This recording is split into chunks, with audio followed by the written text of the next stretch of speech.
vibeBooks presents Carmilla by Joseph Sheridan Le Fanu. Prologue. Upon a paper attached to the narrative which follows, Dr. Hesselius has written a rather elaborate note, which he accompanies with a reference to his essay on the strange subject which the MS illuminates. This mysterious subject he treats, in that essay, with his usual learning and acumen, and with remarkable directness and condensation. It will form but one volume of the series of that extraordinary man's collected papers. As I publish the case, in this volume, simply to interest the laity, I shall forestall the intelligent lady who relates it, in nothing. And after due consideration, I have determined, therefore, to abstain from presenting any preface of the learned doctor's reasoning, or extract from his statement on a subject which he describes as involving, not improbably, some of the profoundest arcana of our dual existence and its intermediates. I was anxious on discovering this paper to reopen the correspondence commenced by Dr. Hesselius so many years before, with a person so clever and careful as his informant seems to have been. Much to my regret, however, I found that she had died in the interval. She, probably, could have added little to the narrative which she communicates in the following pages, with, so far as I can pronounce, such conscientious particularity. Chapter 1. An Early Fright. In Styria, we, the by no means magnificent people, inhabit a castle or schloss. A small income in that part of the world goes a great way. 800 or 900 a year does wonders. Scantily enough, ours would have answered among wealthy people at home. My father is English, and I bear an English name, although I never saw England. But here, in this lonely and primitive place, where everything is so marvelously cheap, I really don't see how ever so much more money would at all materially add to our comforts, or even luxuries. My father was in the Austrian service, and retired upon a pension and his patrimony, and purchased this feudal residence, and the small estate on which it stands, a bargain. Nothing can be more picturesque or solitary. It stands on a slight eminence in a forest. The road, very old and narrow, passes in front of its drawbridge, never raised in my time, and its moat, stocked with perch, and sailed over by many swans, and floating on its surface white fleets of water lilies. Over all this, the schloss shows its many-windowed front, its towers, and its Gothic chapel. The forest opens in an irregular and very picturesque glade before its gate, and at the right a steep Gothic bridge carries the road over a stream that winds in deep shadow through the wood. I have said that this is a very lonely place. Judge whether I say truth. Looking from the hall door towards the road, the forest in which our castle stands extends 15 miles to the right and 12 to the left. The nearest inhabited village is about 7 of your English miles to the left. The nearest inhabited schloss of any historic associations is that of old General Spielsdorf, nearly 20 miles away to the right. I have said the nearest inhabited village, because there is only 3 miles westward, that is to say, in the direction of General Spielsdorf's schloss, a ruined village, with its quaint little church, now roofless, in the aisle of which are the mouldering tombs of the proud family of Karnstein, now extinct, who once owned the equally desolate chateau which, in the thick of the forest, overlooks the silent ruins of the town. Respecting the cause of the desertion of this striking and melancholy spot, there is a legend which I shall relate to you another time. I must tell you now how very small is the party who constitute the inhabitants of our castle. I don't include servants or those dependents who occupy rooms in the buildings attached to the schloss. Listen and wonder. My father, who is the kindest man on earth but growing old, and I, at the date of my story, only 19. 8 years have passed since then. I and my father constituted the family at the schloss. My mother, a Styrian lady, died in my infancy, but I had a good-natured governess, who had been with me from, I might almost say, my infancy. I could not remember the time when her fat, benignant face was not a familiar picture in my memory. This was Madame Perrodon, a native of Bernay, whose care and good nature now in part supplied to me the loss of my mother, whom I do not even remember, so early I lost her. She made a third at our little dinner party. There was a fourth, Mademoiselle de la Fontaine, a lady such as you term, I believe, a finishing governess. She spoke French and German, Madame Perrodon French and broken English, to which my father and I added English, which, partly to prevent its becoming a lost language among us, and partly from patriotic motives, we spoke every day. The consequence was a babel, at which strangers used to laugh, and which I shall make no attempt to reproduce in this narrative. And there were 2 or 3 young lady friends besides, pretty nearly of my own age, who were occasional visitors, for longer or shorter terms, and these visits I sometimes returned. These were our regular social resources, but of course there were chance visits from neighbors of only 5 or 6 leagues distance. My life was, notwithstanding, rather a solitary one, I can assure you. My gouvernante had just so much control over me, as you might conjecture such sage persons would have, in the case of a rather spoiled girl, whose only parent allowed her pretty nearly her own way in everything.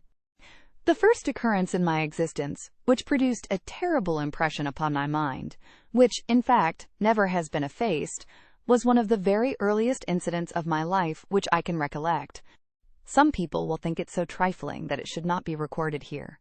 You will see, however, by and by, why I mention it. The nursery, as it was called, though I had it all to myself, was a large room in the upper story of the castle, with a steep oak roof. I can't have been more than 6 years old, when one night I awoke, and looking round the room from my bed, failed to see the nursery maid. Neither was my nurse there, and I thought myself alone.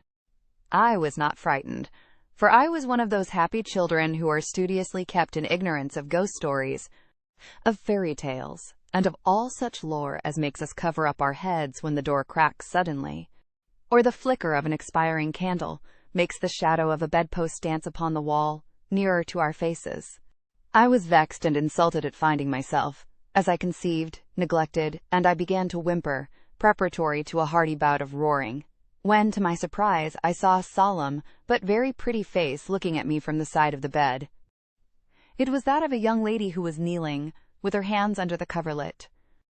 I looked at her with a kind of pleased wonder, and ceased whimpering.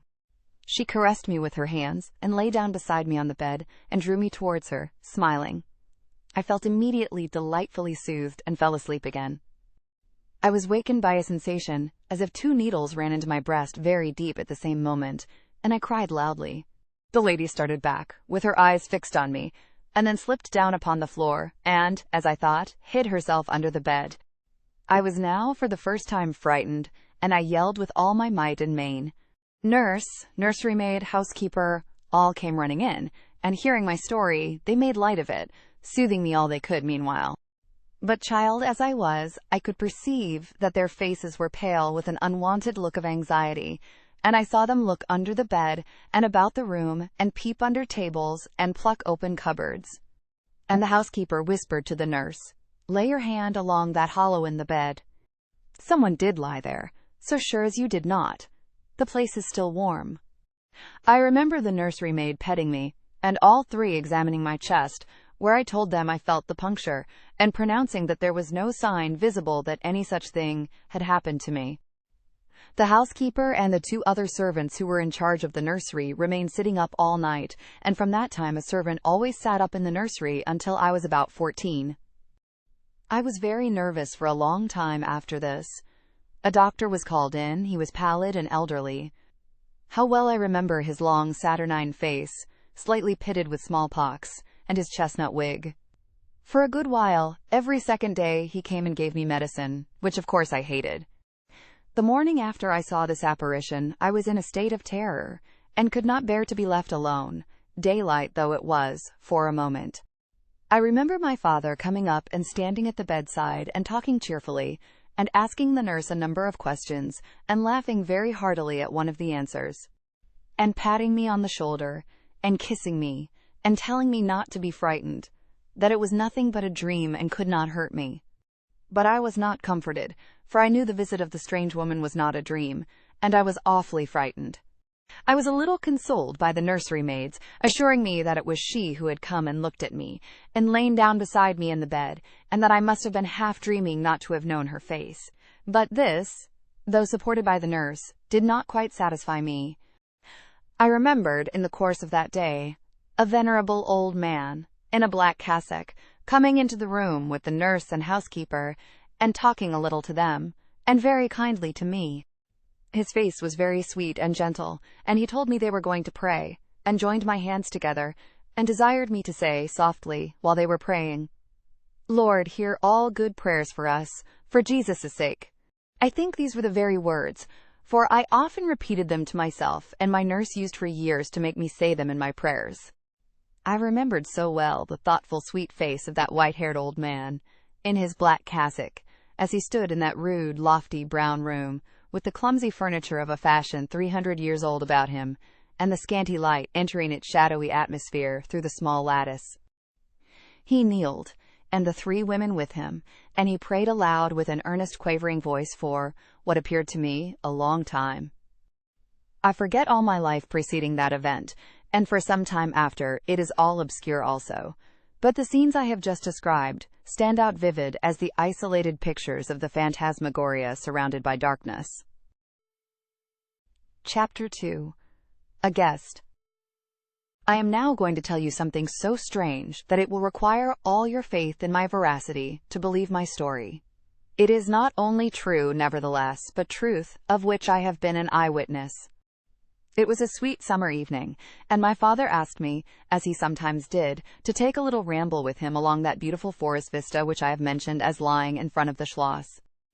"General Spielsdorf cannot come to us so soon as I had hoped," said my father, as we pursued our walk. He was to have paid us a visit of some weeks, and we had expected his arrival next day. He was to have brought with him a young lady, his niece and ward, Mademoiselle Rheinfeldt, whom I had never seen, but whom I had heard described as a very charming girl, and in whose society I had promised myself many happy days. I was more disappointed than a young lady living in a town or a bustling neighborhood can possibly imagine. This visit, and the new acquaintance it promised, had furnished my daydream for many weeks. "And how soon does he come?" I asked. "Not till autumn. Not for 2 months, I dare say," he answered. "And I am very glad now, dear, that you never knew Mademoiselle Rheinfeldt." "And why?" I asked, both mortified and curious. "Because the poor young lady is dead," he replied. "I quite forgot I had not told you, but you were not in the room when I received the General's letter this evening." I was very much shocked. General Spielsdorf had mentioned in his first letter, 6 or 7 weeks before, that she was not so well as he would wish her, but there was nothing to suggest the remotest suspicion of danger. "Here is the General's letter," he said, handing it to me. "I am afraid he is in great affliction. The letter appears to me to have been written very nearly in distraction." We sat down on a rude bench, under a group of magnificent lime trees.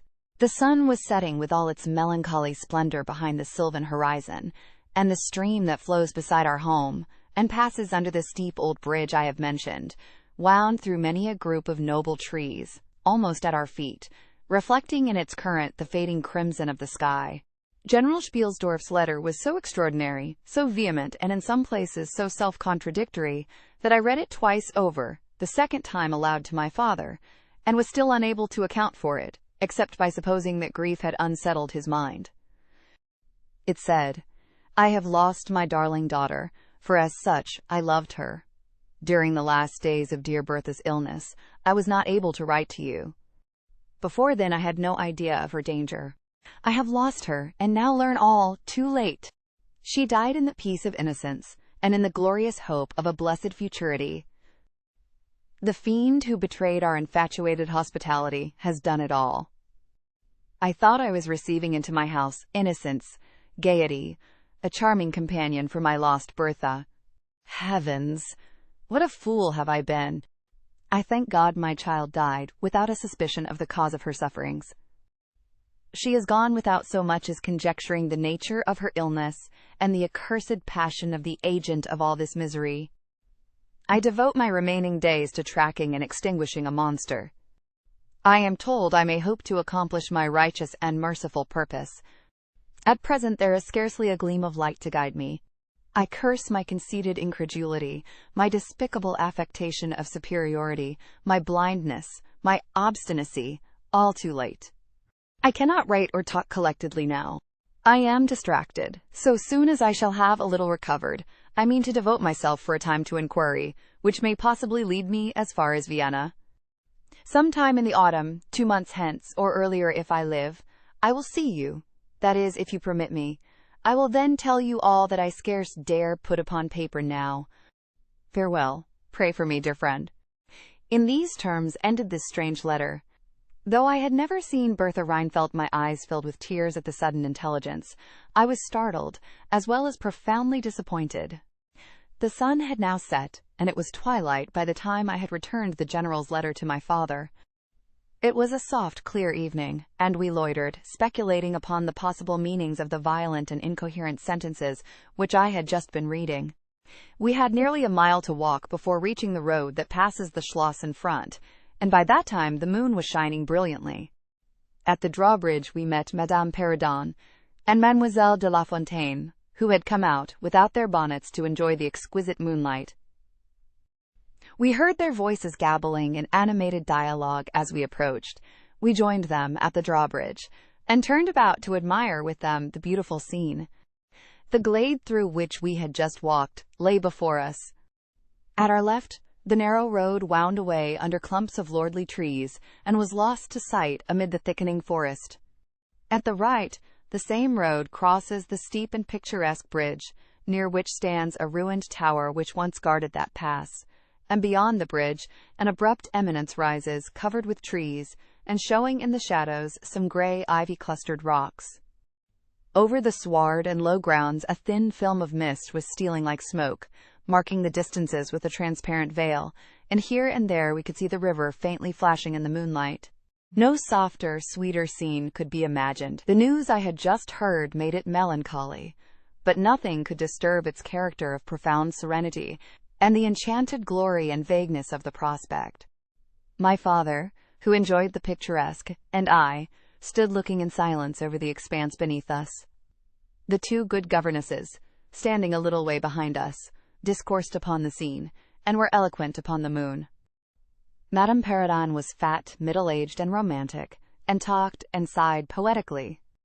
Mademoiselle de La Fontaine, in right of her father, who was a German, assumed to be psychological, metaphysical, and something of a mystic, now declared that when the moon shone with a light so intense, it was well known that it indicated a special spiritual activity.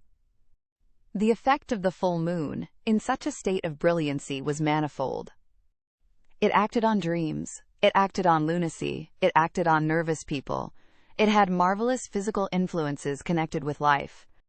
Mademoiselle related that her cousin, who was mate of a merchant ship, having taken a nap on deck on such a night, lying on his back, with his face full in the light on the moon, had wakened, after a dream of an old woman clawing him by the cheek, with his features horribly drawn to one side, and his countenance had never quite recovered its equilibrium. "The moon this night," she said, "is full of idyllic and magnetic influence. And see, when you look behind you at the front of the Schloss, how all its windows flash and twinkle with that silvery splendor, as if unseen hands had lighted up the rooms to receive fairy guests. There are indolent styles of the spirits in which, indisposed to talk ourselves, the talk of others is pleasant to our listless ears, and I gazed on, pleased with the tinkle of the ladies' conversation. "I have got into one of my moping moods tonight," said my father after a silence, and quoting Shakespeare, whom, by way of keeping up our English, he used to read aloud, he said, "In truth, I know not why I am so sad. It wearies me. You say it wearies you. But how I got it, came by it. I forget the rest, but I feel as if some great misfortune were hanging over us. I suppose the poor General's afflicted letter has had something to do with it." At this moment, the unwonted sound of carriage wheels and many hoofs upon the road arrested our attention. They seemed to be approaching from the high ground overlooking the bridge, and very soon the equipage emerged from that point. 2 horsemen first crossed the bridge, then came a carriage drawn by 4 horses, and 2 men rode behind. It seemed to be the traveling carriage of a person of rank, and we were all immediately absorbed in watching that very unusual spectacle. It became, in a few moments, greatly more interesting. for just as the carriage had passed the summit of the steep bridge, one of the leaders, taking fright, communicated his panic to the rest, and after a plunge or two, the whole team broke into a wild gallop together, and dashing between the horsemen who rode in front, came thundering along the road towards us with the speed of a hurricane. The excitement of the scene was made more painful by the clear, long-drawn screams of a female voice from the carriage window. We all advanced in curiosity and horror, me rather in silence, the rest with various ejaculations of terror. Our suspense did not last long. Just before you reach the castle drawbridge, on the route they were coming, there stands by the roadside a magnificent lime tree. On the other stands an ancient stone cross, at sight of which the horses, now going at a pace that was perfectly frightful, swerved so as to bring the wheel over the projecting roots of the tree. I knew what was coming. I covered my eyes, unable to see it out, and turned my head away. At the same moment I heard a cry from my lady friends who had gone on a little. Curiosity opened my eyes, and I saw a scene of utter confusion. 2 of the horses were on the ground. The carriage lay upon its side with 2 wheels in the air. The men were busy removing the traces, and a lady with a commanding air and figure had got out, and stood with clasped hands raising the handkerchief that was in them every now and then to her eyes. Through the carriage door was now lifted a young lady, who appeared to be lifeless. My dear old father was already beside the elder lady, with his hat in his hand, evidently tendering his aid in the resources of his Schloss. The lady did not appear to hear him, or to have eyes for anything but the slender girl who was being placed against the slope of the bank. I approached. The young lady was apparently stunned, but she was certainly not dead. My father, who piqued himself on being something of a physician, had just had his fingers on her wrist and assured the lady, who declared herself her mother, that her pulse, though faint and irregular, was undoubtedly still distinguishable. The lady clasped her hands and looked upward, as if in a momentary transport of gratitude, but immediately she broke out again in that theatrical way which is, I believe, natural to some people. She was what is called a fine-looking woman for her time of life, and must have been handsome. She was tall but not thin, and dressed in black velvet, and looked rather pale, but with a proud and commanding countenance, though now agitated strangely. "Who was ever being so born to calamity?" I heard her say with clasped hands as I came up. "Here am I, on a journey of life and death, in prosecuting which to lose an hour is possibly to lose all. My child will not have recovered sufficiently to resume her route for who can say how long. I must leave her. I cannot, dare not delay. How far on, sir, can you tell, is the nearest village?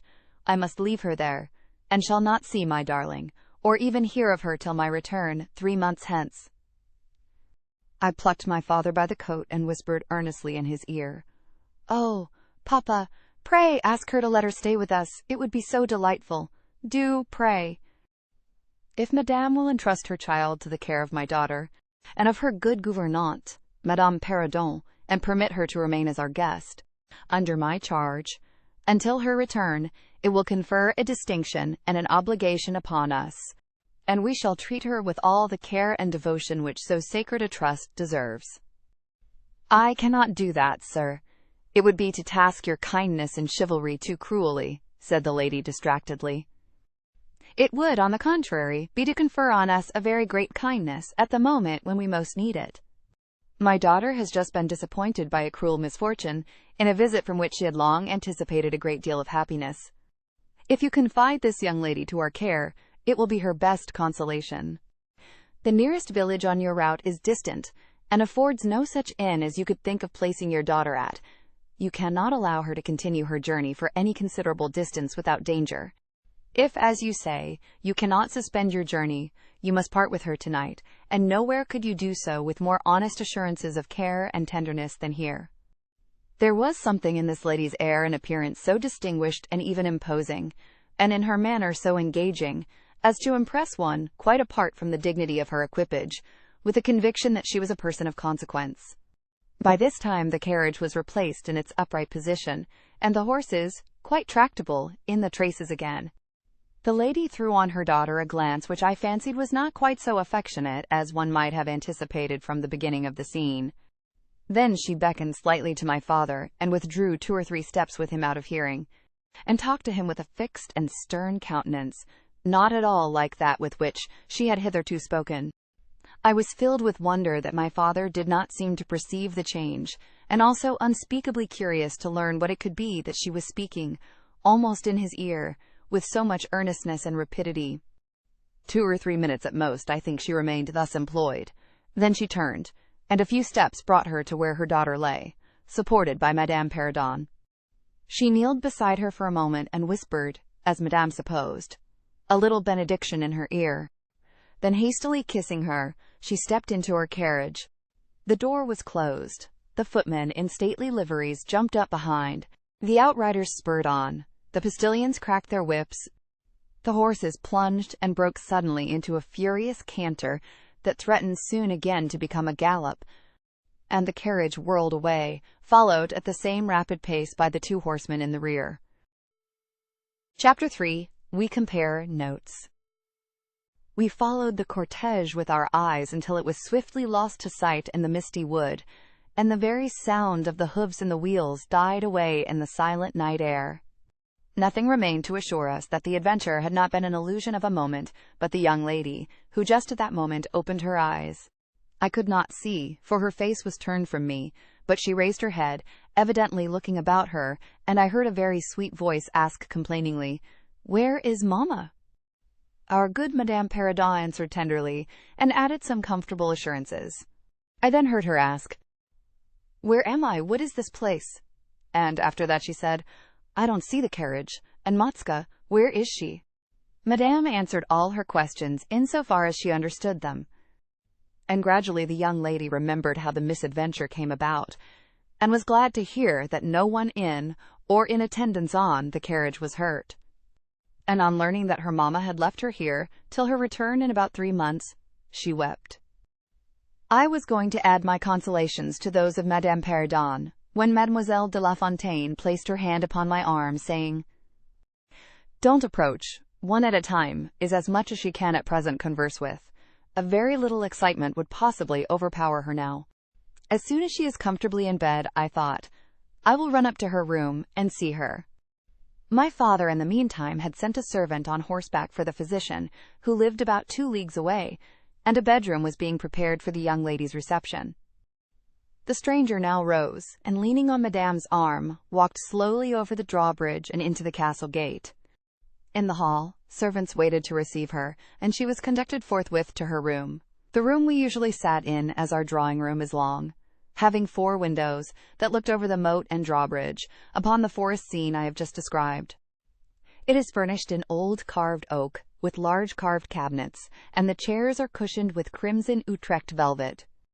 The walls are covered with tapestry and surrounded with great gold frames, the figures being as large as life, in ancient and very curious costume, and the subjects represented are hunting, hawking, and generally festive. It is not too stately to be extremely comfortable, and here we had our tea, for with his usual patriotic leanings he insisted that the national beverage should make its appearance regularly with our coffee and chocolate. We sat here this night, and with candles lighted, were talking over the adventure of the evening. Madame Perrodon and Mademoiselle de La Fontaine were both of our party. The young stranger had hardly lain down in her bed when she sank into a deep sleep, and those ladies had left her in the care of a servant. "How do you like our guest?" I asked, as soon as Madame entered. "Tell me all about her." "I like her extremely," answered Madame. "She is, I almost think, the prettiest creature I ever saw, about your age, and so gentle and nice." "She is absolutely beautiful," threw in Mademoiselle, who had peeped for a moment into the stranger's room. "And such a sweet voice," added Madame Perrodon. "Did you remark a woman in the carriage after it was set up again, who did not get out?" inquired Mademoiselle, "but only looked from the window?" "No, we had not seen her." Then she described a hideous black woman, with a sort of colored turban on her head, and who was gazing all the time from the carriage window, nodding and grinning derisively towards the ladies with gleaming eyes and large white eyeballs, and her teeth set as if in fury. Did you remark what an ill-looking pack of men the servants were? Asked Madame. Yes, said my father, who had just come in. Ugly hangdog-looking fellows as ever I beheld in my life. I hope they mayn't rob the poor lady in the forest. They are clever rogues, however. They got everything to rights in a minute. I dare say they are worn out with too long traveling, said Madame. Besides looking wicked, their faces were so strangely lean and dark and sullen. I am very curious, I own, but I dare say the young lady will tell you all about it tomorrow if she is sufficiently recovered. I don't think she will, said my father, with a mysterious smile and a little nod of his head, as if he knew more about it than he cared to tell us. This made us all the more inquisitive as to what had passed between him and the lady in the black velvet, in the brief but earnest interview that had immediately preceded her departure. We were scarcely alone when I entreated him to tell me. He did not need much pressing. There is no particular reason why I should not tell you. She expressed her reluctance to trouble us with the care of her daughter, saying she was in delicate health and nervous, but not subject to any kind of seizure. She volunteered that, nor to any illusion, being, in fact, perfectly sane.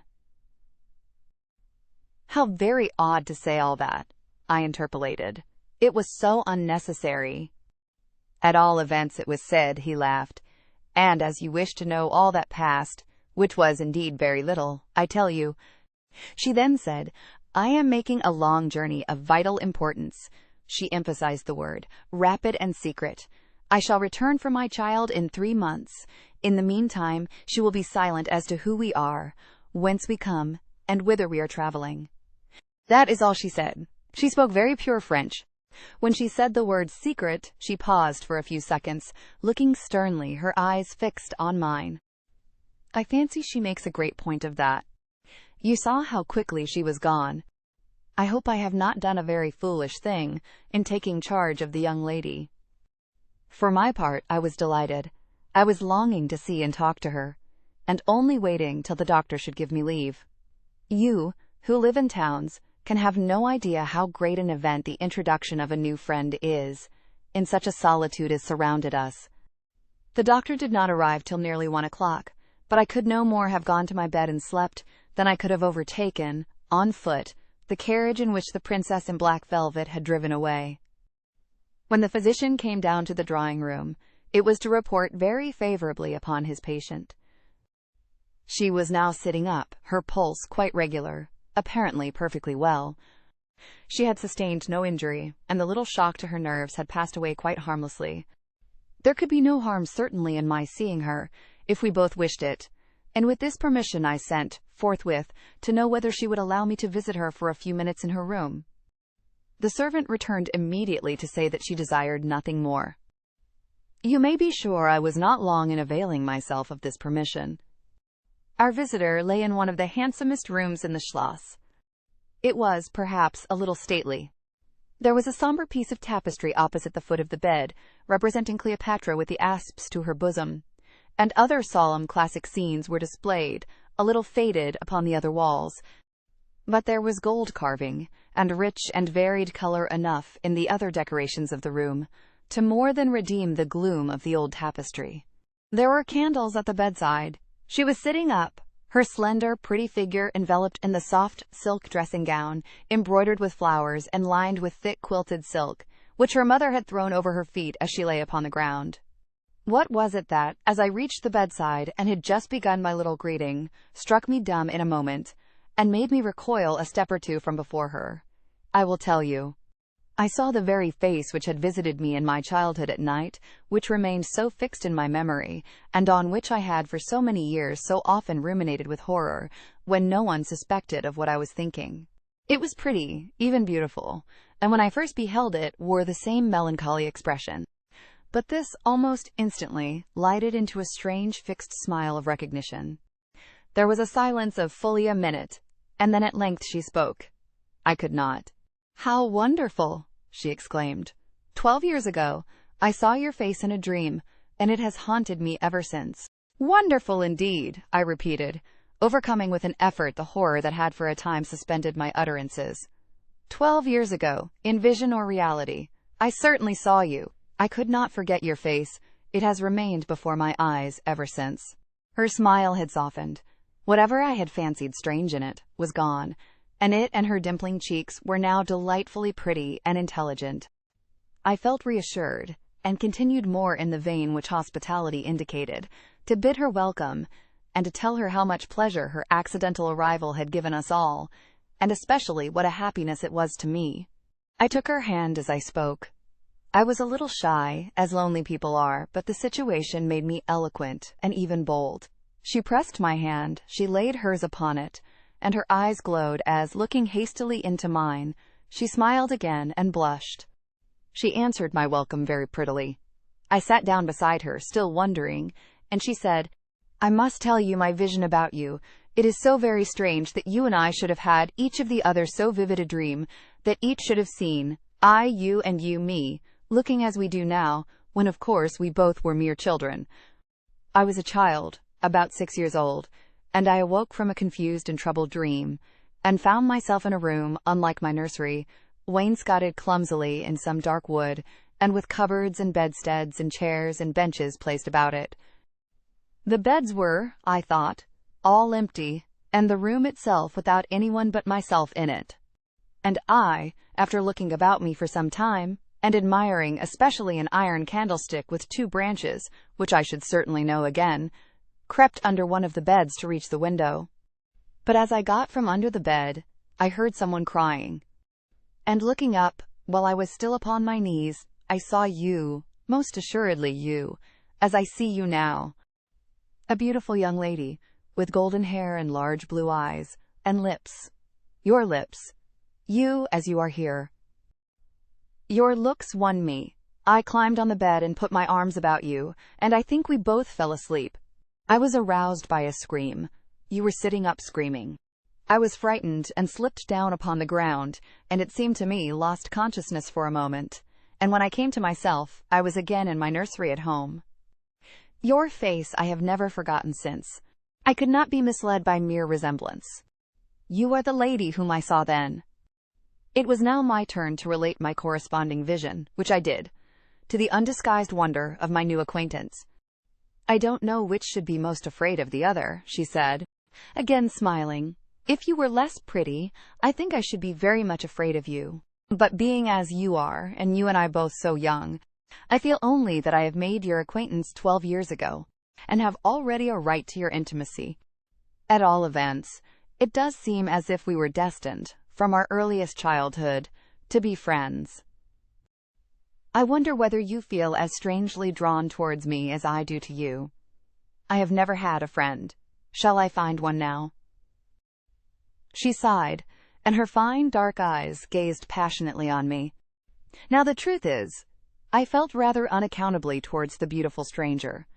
I did feel, as she said, drawn towards her, but there was also something of repulsion. In this ambiguous feeling, however, the sense of attraction immensely prevailed. She interested and won me. She was so beautiful and so indescribably engaging. I perceived now something of languor and exhaustion stealing over her, and hastened to bid her good night. "The doctor thinks," I added, "that you ought to have a maid to sit up with you tonight. One of ours is waiting, and you will find her a very useful and quiet creature." "How kind of you! But I could not sleep. I never could with an attendant in the room. I shan't require any assistance, and shall I confess my weakness? I am haunted with a terror of robbers. Our house was robbed once, and 2 servants murdered, so I always lock my door. It has become a habit, and you look so kind, I know you will forgive me. I see there is a key in the lock." She held me close in her pretty arms for a moment and whispered in my ear, "Good night, darling. It is very hard to part with you, but good night. Tomorrow, but not early, I shall see you again." She sank back on the pillow with a sigh, and her fine eyes followed me with a fond and melancholy gaze, and she murmured again, "Good night, dear friend." Young people like, and even love, on impulse. I was flattered by the evident, though as yet undeserved, fondness she showed me. I liked the confidence with which she at once received me. She was determined that we should be very near friends. Next day came, and we met again. I was delighted with my companion, that is to say, in many respects. Her looks lost nothing in daylight. She was certainly the most beautiful creature I had ever seen, and the unpleasant remembrance of the face presented in my early dream had lost the effect of the first unexpected recognition. She confessed that she had experienced a similar shock on seeing me, and precisely the same faint antipathy that had mingled with my admiration of her. We now laughed together over our momentary horrors.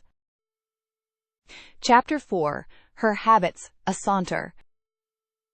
I told you that I was charmed with her in most particulars. There were some that did not please me so well. She was above the middle height of women. I shall begin by describing her. She was slender and wonderfully graceful, except that her movements were languid, very languid.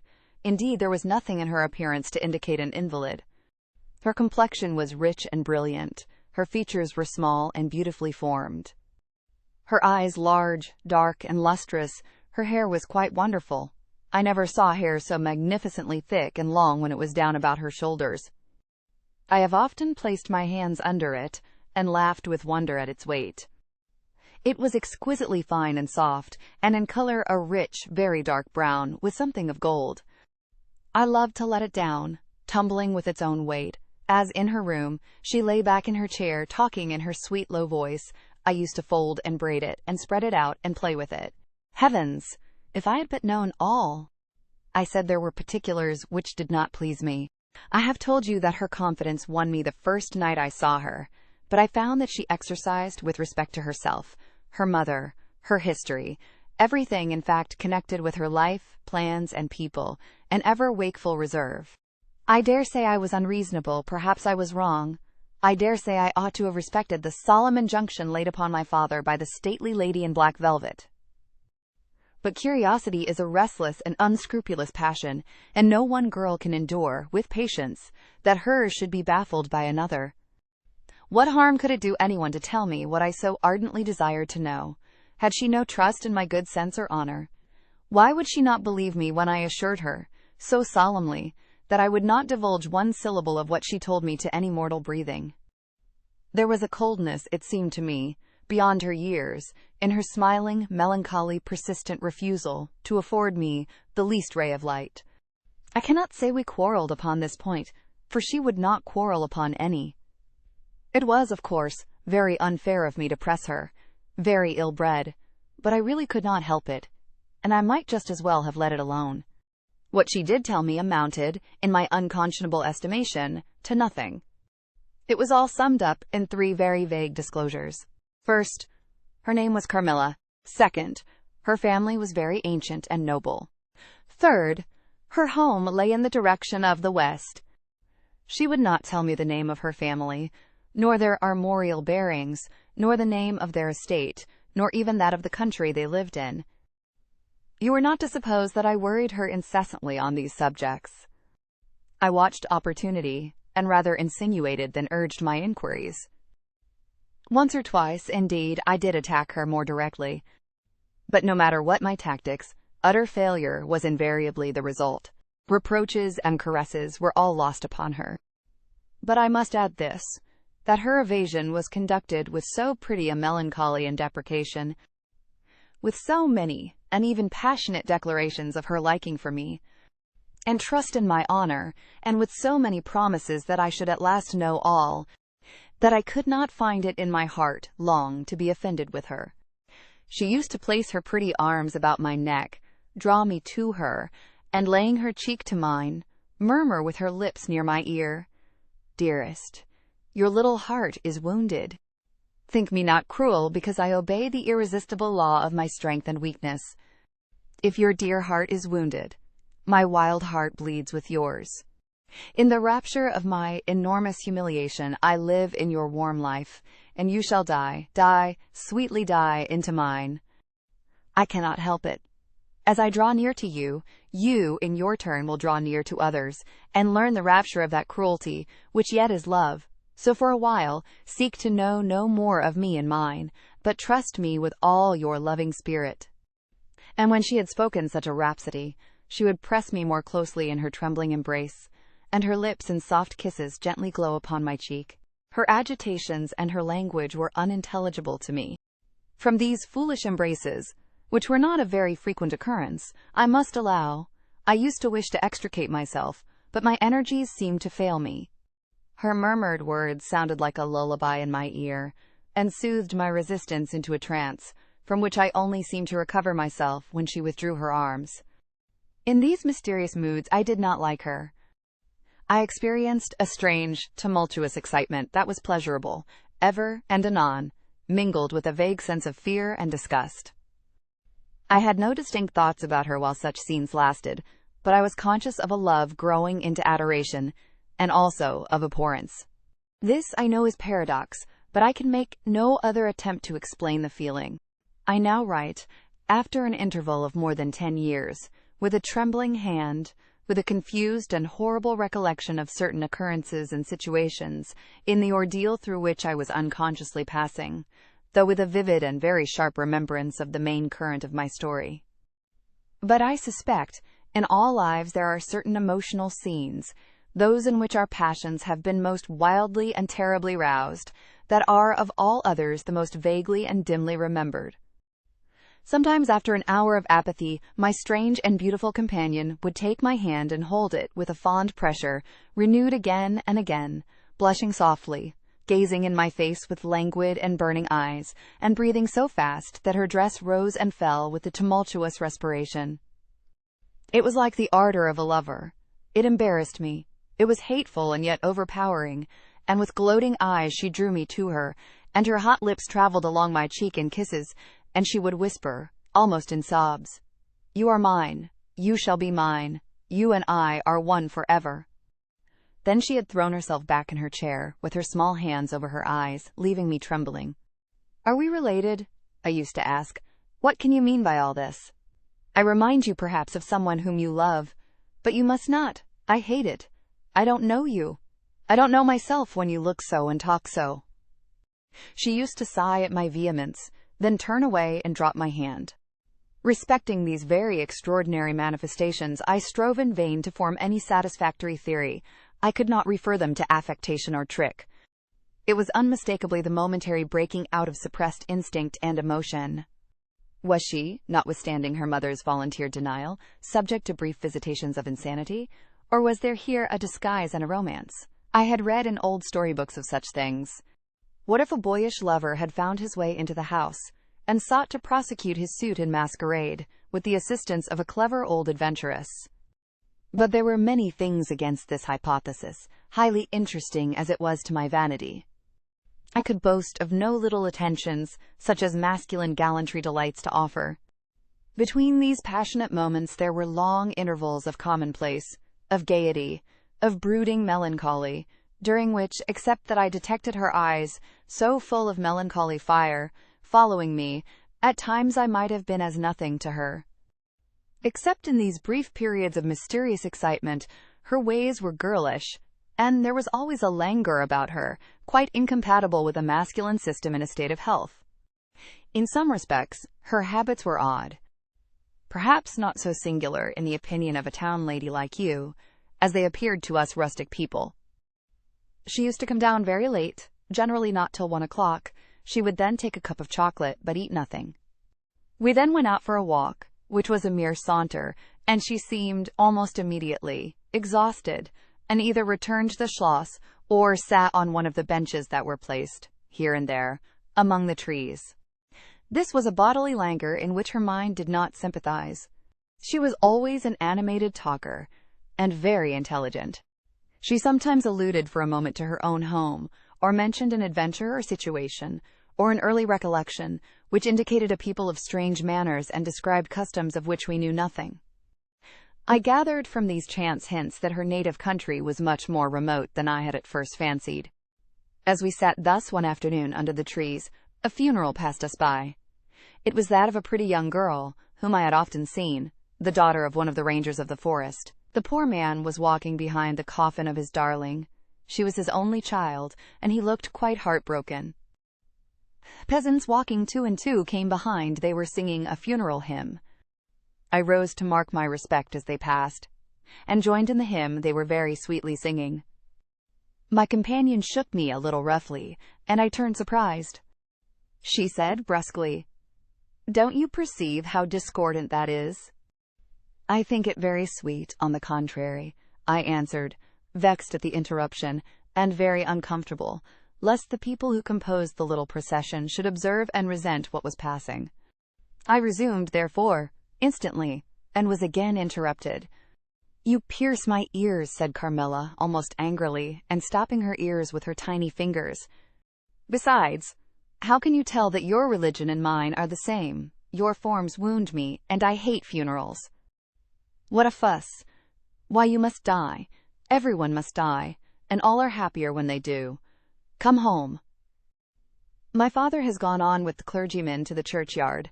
I thought you knew she was to be buried today." "She? I don't trouble my head about peasants. I don't know who she is," answered Carmilla, with a flash from her fine eyes. "She is the poor girl who fancied she saw a ghost a fortnight ago, and has been dying ever since, till yesterday, when she expired." "Tell me nothing about ghosts. I shan't sleep tonight if you do. I hope there is no plague or fever coming. All this looks very like it," I continued. "The swineherd's young wife died only a week ago, and she thought something seized her by the throat as she lay in her bed and nearly strangled her. Papa says such horrible fancies do accompany some forms of fever. She was quite well the day before. She sank afterwards and died before a week. Well, her funeral is over, I hope, and her hymn sung, and our ears shan't be tortured with that discord and jargon. It has made me nervous. Sit down here beside me. Sit close. Hold my hand. Press it hard, harder." We had moved a little back, and had come to another seat. She sat down. Her face underwent a change that alarmed and even terrified me for a moment. It darkened and became horribly livid. Her teeth and hands were clenched, and she frowned and compressed her lips, while she stared down upon the ground at her feet, and trembled all over with a continued shudder, as irrepressible as ague. All her energies seemed strained to suppress a fit, with which she was then breathlessly tugging, and at length a low convulsive cry of suffering broke from her, and gradually the hysteria subsided. "There! That comes of strangling people with hymns," she said at last. Hold me still. It is passing away." And so gradually it did, and perhaps to dissipate the somber impression which the spectacle had left upon me, she became unusually animated and chatty, and so we got home. This was the first time I had seen her exhibit any definable symptoms of that delicacy of health which her mother had spoken of. It was the first time, also, I had seen her exhibit anything like temper. Both passed away like a summer cloud, and never but once afterwards did I witness on her part a momentary sign of anger. I will tell you how it happened. She and I were looking out of one of the long drawing-room windows, when there entered the courtyard over the drawbridge a figure of a wanderer whom I knew very well.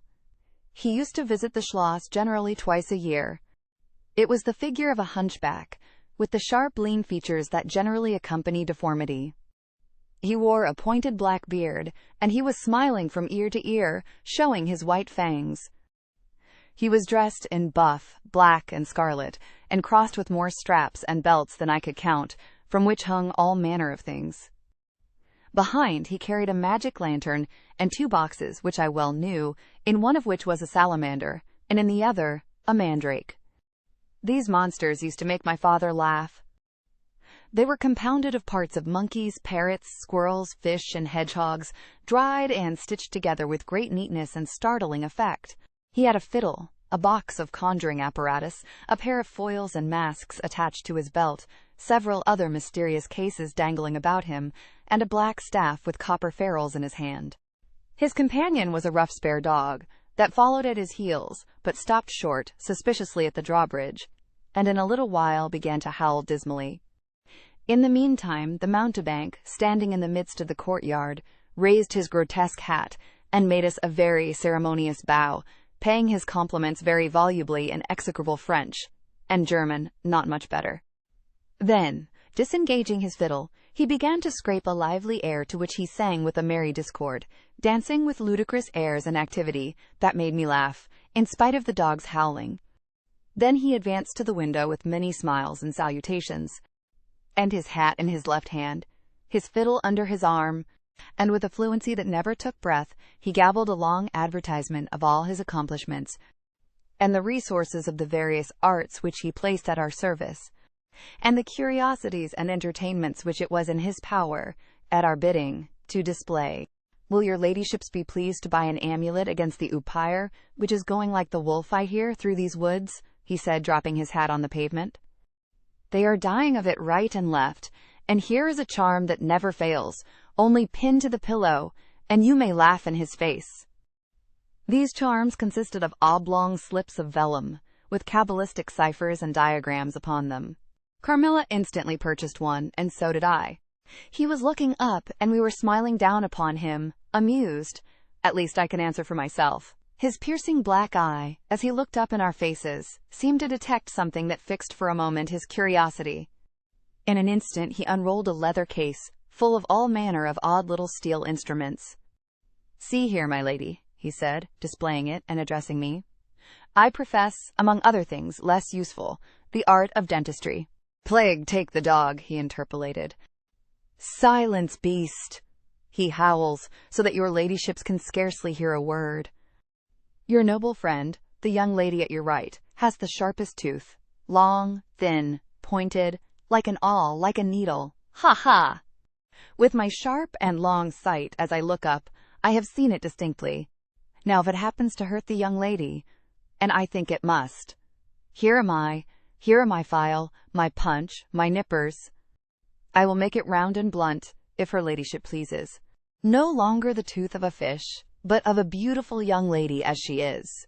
Hey, is the young lady displeased? Have I been too bold? Have I offended her?"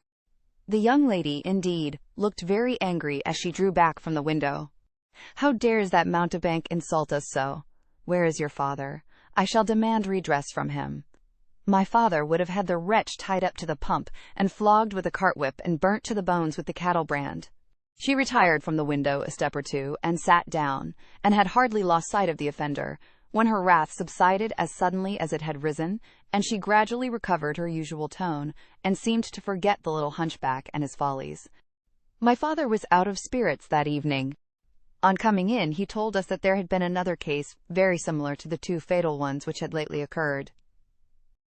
The sister of a young peasant on his estate, only a mile away, was very ill, had been, as she described it, attacked very nearly in the same way, and was now slowly but steadily sinking. "All this," said my father, "is strictly referable to natural causes. These poor people infect one another with their superstitions, and so repeat in imagination the images of terror that have infested their neighbors." "But that very circumstance frightens one horribly," said Carmilla. "How so?" inquired my father. "I am so afraid of fancying I see such things. I think it would be as bad as reality. We are in God's hands. Nothing can happen without his permission, and all will end well for those who love him. He is our faithful Creator. He has made us all, and will take care of us." "Creator! Nature!" said the young lady in answer to my gentle father. "And this disease that invades the country is natural. Nature! All things proceed from nature, don't they? All things in the heaven, in the earth, and under the earth, act and live as nature ordains?" "I think so." "The doctor said he would come here today," said my father, after a silence. "I want to know what he thinks about it, and what he thinks we had better do." "Doctors never did me any good," said Carmilla. "Then you have been ill?" I asked. "More ill than ever you were," she answered. "Long ago?" "Yes, a long time. I suffered from this very illness, but I forget all but my pain and weakness, and they were not so bad as are suffered in other diseases." "You were very young then?" "I dare say. Let us talk no more of it. You would not wound a friend?" She looked languidly in my eyes, and passed her arm round my waist lovingly, and led me out of the room. My father was busy over some papers near the window. "Why does your papa like to frighten us?" said the pretty girl with a sigh and a little shudder. "He doesn't, dear Carmilla. It is the very furthest thing from his mind." "Are you afraid, dearest?" "I should be very much if I fancied there was any real danger of my being attacked as those poor people were." "You are afraid to die?" "Yes, every one is."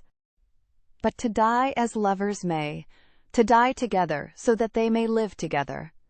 Girls are caterpillars while they live in the world, to be finally butterflies when the summer comes.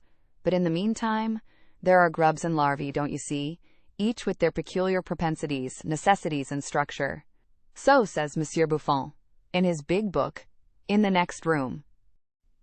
Later in the day, the doctor came, and was closeted with Papa for some time. He was a skillful man, of 60 and upwards. He wore powder, and shaved his pale face as smooth as a pumpkin.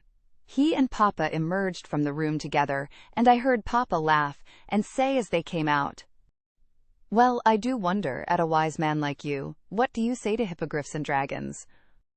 The doctor was smiling, and made answer, shaking his head, "Nevertheless, life and death are mysterious states, and we know little of the resources of either."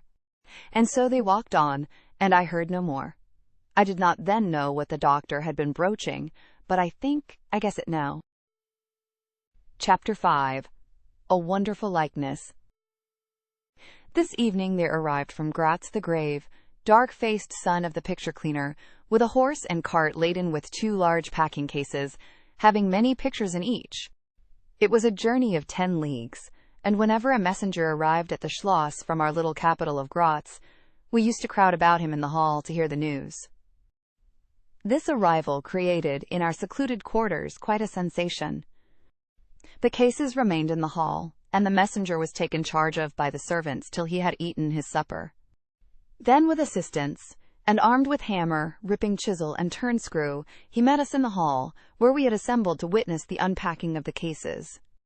Carmilla sat looking listlessly on, while one after the other the old pictures, nearly all portraits which had undergone the process of renovation, were brought to light. My mother was of an old Hungarian family, and most of these pictures, which were about to be restored to their places, had come to us through her. My father had a list in his hand, from which he read, as the artist rummaged out the corresponding numbers. I don't know that the pictures were very good, but they were, undoubtedly, very old, and some of them very curious also. They had, for the most part, the merit of being now seen by me, I may say, for the first time, for the smoke and dust of time had all but obliterated them. "There is a picture that I have not seen yet," said my father. "In one corner, at the top of it, is the name, as well as I could read, Marcia Karnstein, and the date 1698, and I am curious to see how it has turned out." I remembered it. It was a small picture, about 1.5 feet high, and nearly square, without a frame, but it was so blackened by age that I could not make it out. The artist now produced it with evident pride. It was quite beautiful. It was startling. It seemed to live. It was the effigy of Carmilla. "Carmilla, dear, here is an absolute miracle. Here you are, living, smiling, ready to speak, in this picture. Isn't it beautiful, Papa? And see, even the little mole on her throat." My father laughed and said, "Certainly it is a wonderful likeness." But he looked away, and to my surprise, seemed but little struck by it, and went on talking to the picture cleaner, who was also something of an artist, and discoursed with intelligence about the portraits or other works, which his art had just brought into light and color. While I was more and more lost in wonder, the more I looked at the picture. "Will you let me hang this picture in my room, Papa?" I asked. "Certainly, dear," said he, smiling. "I'm very glad you think it so like. It must be prettier even than I thought it, if it is." The young lady did not acknowledge this pretty speech, did not seem to hear it. She was leaning back in her seat, her fine eyes under their long lashes gazing on me in contemplation, and she smiled in a kind of rapture. "And now you can read quite plainly the name that is written in the corner. It is not Marcia. It looks as if it was done in gold.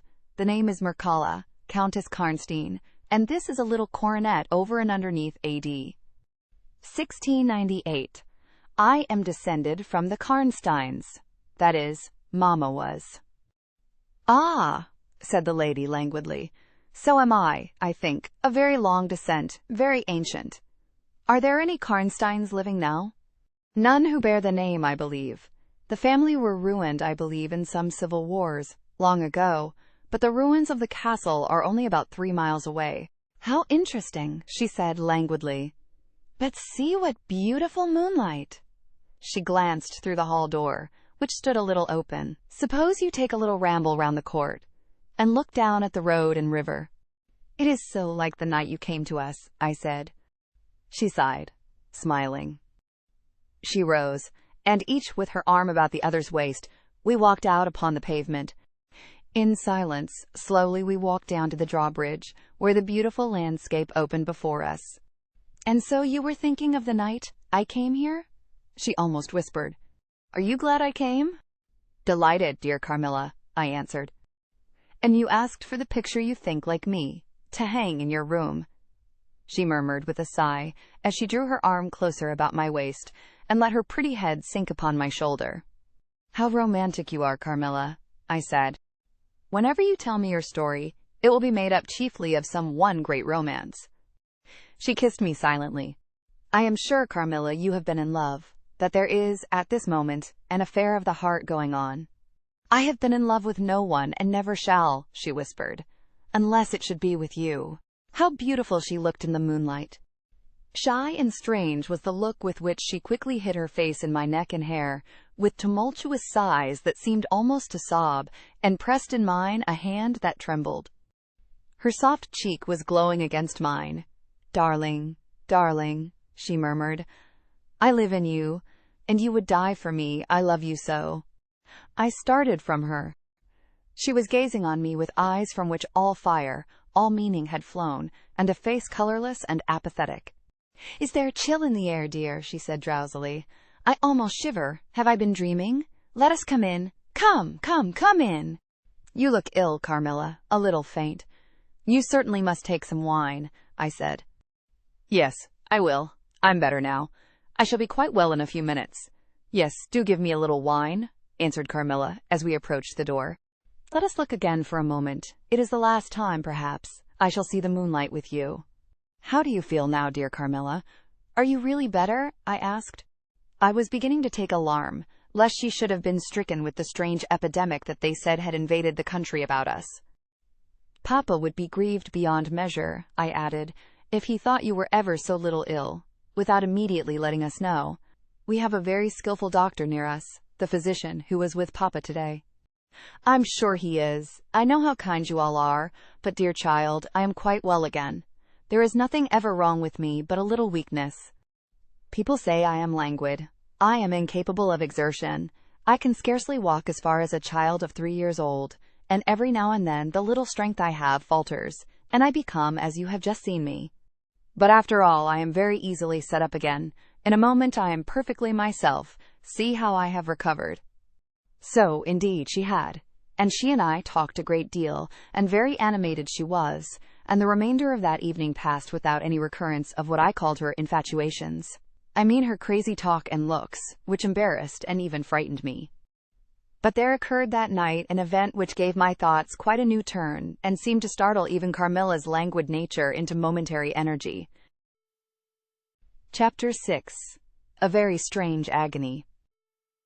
When we got into the drawing-room, and had sat down to our coffee and chocolate, although Carmilla did not take any, she seemed quite herself again, and Madame and Mademoiselle de La Fontaine joined us, and made a little card party, in the course of which Papa came in for what he called his dish of tea. When the game was over, he sat down beside Carmilla on the sofa, and asked her, a little anxiously, whether she had heard from her mother since her arrival. She answered, no. He then asked whether she knew where a letter would reach her at present. I cannot tell, she answered ambiguously, but I have been thinking of leaving you. You have been already too hospitable and too kind to me. I have given you an infinity of trouble, and I should wish to take a carriage tomorrow, and post in pursuit of her. I know where I shall ultimately find her, although I dare not yet tell you. But you must not dream of any such thing, exclaimed my father, to my great relief. We can't afford to lose you so, and I won't consent to your leaving us, except under the care of your mother, who was so good as to consent to your remaining with us till she should herself return. I should be quite happy if I knew that you heard from her. But this evening the accounts of the progress of the mysterious disease that has invaded our neighborhood grow even more alarming, and my beautiful guest, I do feel the responsibility, unaided by advice from your mother, very much. But I shall do my best, and one thing is certain, that you must not think of leaving us without her distinct direction to that effect. We should suffer too much in parting from you to consent to it easily." "Thank you, sir, 1,000 times for your hospitality," she answered, smiling bashfully. "You have all been too kind to me. I have seldom been so happy in all my life before, as in your beautiful chateau, under your care, and in the society of your dear daughter."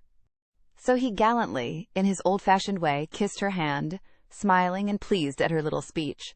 I accompanied Carmilla as usual to her room, and sat and chatted with her while she was preparing for bed. "Do you think," I said at length, "that you will ever confide fully in me?"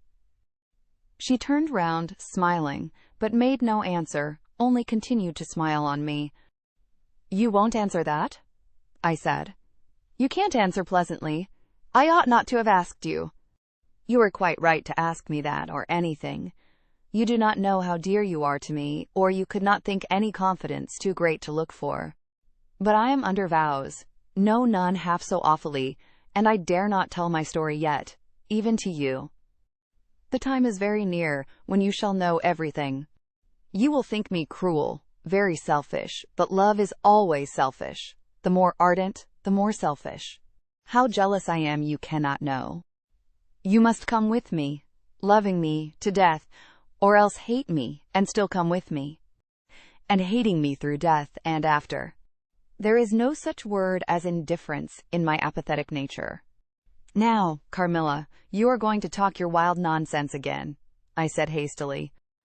"Not I, silly little fool as I am, and full of whims and fancies. For your sake I'll talk like a sage. Were you ever at a ball?" "No. How you do run on! What is it like? How charming it must be! I almost forget, it is years ago." I laughed. "You are not so old. Your first ball can hardly be forgotten yet." I remember everything about it, with an effort. I see it all, as divers see what is going on above them, through a medium, dense, rippling, but transparent. There occurred that night what has confused the picture and made its colors faint. I was all but assassinated in my bed, wounded here, she touched her breast, and never was the same since. "Were you near dying?" "Yes, very. A cruel love, strange love, that would have taken my life. Love will have its sacrifices. No sacrifice without blood. Let us go to sleep now. I feel so lazy. How can I get up just now and lock my door?" She was lying with her tiny hands buried in her rich wavy hair, under her cheek, her little head upon the pillow, and her glittering eyes followed me wherever I moved, with a kind of shy smile that I could not decipher. I bid her good night, and crept from the room with an uncomfortable sensation. I often wondered whether our pretty guest ever said her prayers. I certainly had never seen her upon her knees. In the morning she never came down until long after our family prayers were over, and at night she never left the drawing-room to attend our brief evening prayers in the hall. If it had not been that it had casually come out in one of our careless talks that she had been baptized, I should have doubted her being a Christian. Religion was a subject on which I had never heard her speak a word. If I had known the world better, this particular neglect or antipathy would not have so much surprised me. The precautions of nervous people are infectious, and persons of a like temperament are pretty sure after a time to imitate them. I had adopted Carmilla's habit of locking her bedroom door, having taken into my head all her whimsical alarms about midnight invaders and prowling assassins. I had also adopted her precaution of making a brief search through her room, to satisfy herself that no lurking assassin or robber was ensconced. These wise measures taken, I got into my bed and fell asleep. A light was burning in my room. This was an old habit, of very early date, and which nothing could have tempted me to dispense with. Thus fortified, I might take my rest in peace, but dreams come through stone walls, light up dark rooms, or darken light ones, and their persons make their exits and their entrances as they please, and laugh at locksmiths. I had a dream that night that was the beginning of a very strange agony. I cannot call it a nightmare, for I was quite conscious of being asleep, but I was equally conscious of being in my room, and lying in bed, precisely as I actually was. I saw, or fancied I saw, the room and its furniture, just as I had seen it last, except that it was very dark, and I saw something moving round the foot of the bed, which at first I could not accurately distinguish. But I soon saw that it was a sooty black animal that resembled a monstrous cat. It appeared to me about 4 or 5 feet long, for it measured fully the length of the hearthrug as it passed over it, and it continued toing and froing with the lithe, sinister restlessness of a beast in a cage. I could not cry out, although, as you may suppose, I was terrified. Its pace was growing faster, and the room rapidly darker and darker, and at length so dark that I could no longer see anything of it but its eyes. I felt it spring lightly on the bed. The 2 broad eyes approached my face, and suddenly I felt a stinging pain, as if 2 large needles darted, an inch or 2 apart, deep into my breast. I waked with a scream. The room was lighted by the candle that burnt there all through the night, and I saw a female figure standing at the foot of the bed, a little at the right side.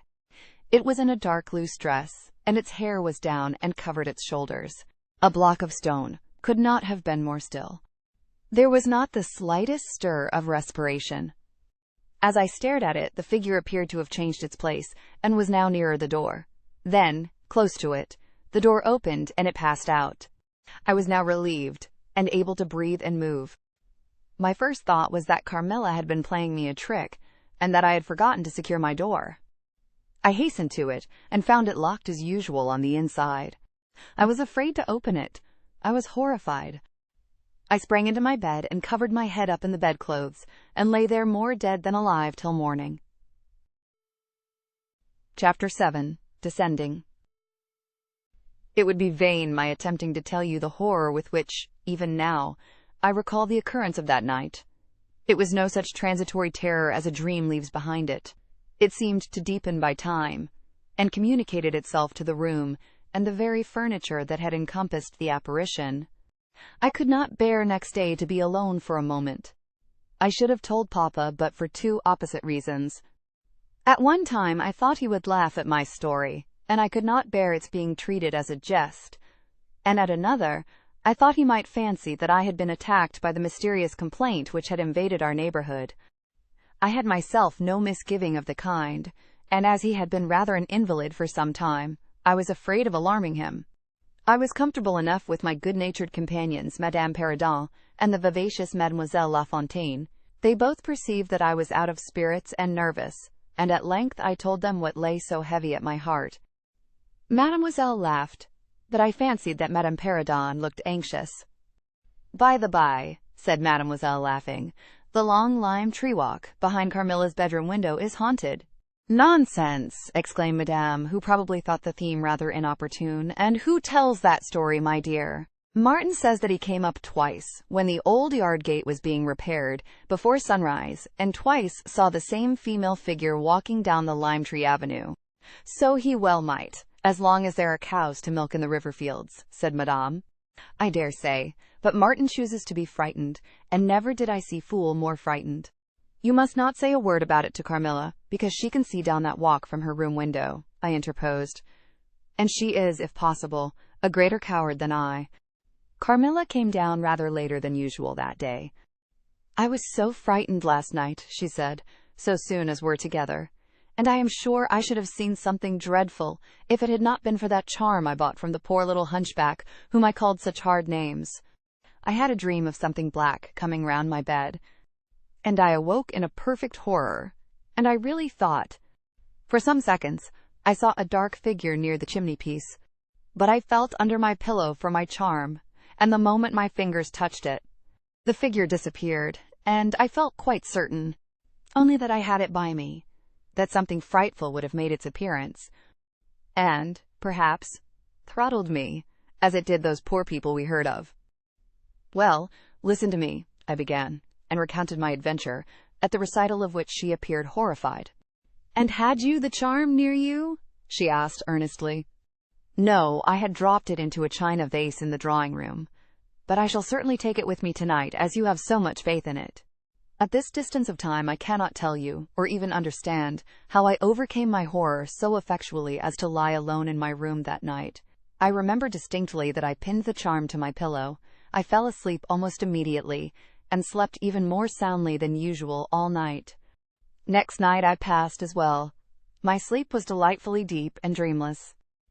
But I wakened with a sense of lassitude and melancholy, which, however, did not exceed a degree that was almost luxurious. "Well, I told you so," said Carmilla, when I described my quiet sleep. "I had such delightful sleep myself last night. I pinned the charm to the breast of my nightdress. It was too far away the night before. I am quite sure it was all fancy, except the dreams. I used to think that evil spirits made dreams, but our doctor told me it is no such thing. Only a fever passing by, or some other malady, as they often do, he said, knocks at the door, and not being able to get in, passes on, with that alarm." "And what do you think the charm is?" said I. "It has been fumigated or immersed in some drug, and is an antidote against the malaria," she answered. "Then it acts only on the body?" "Certainly. You don't suppose that evil spirits are frightened by bits of ribbon, or the perfumes of a druggist's shop?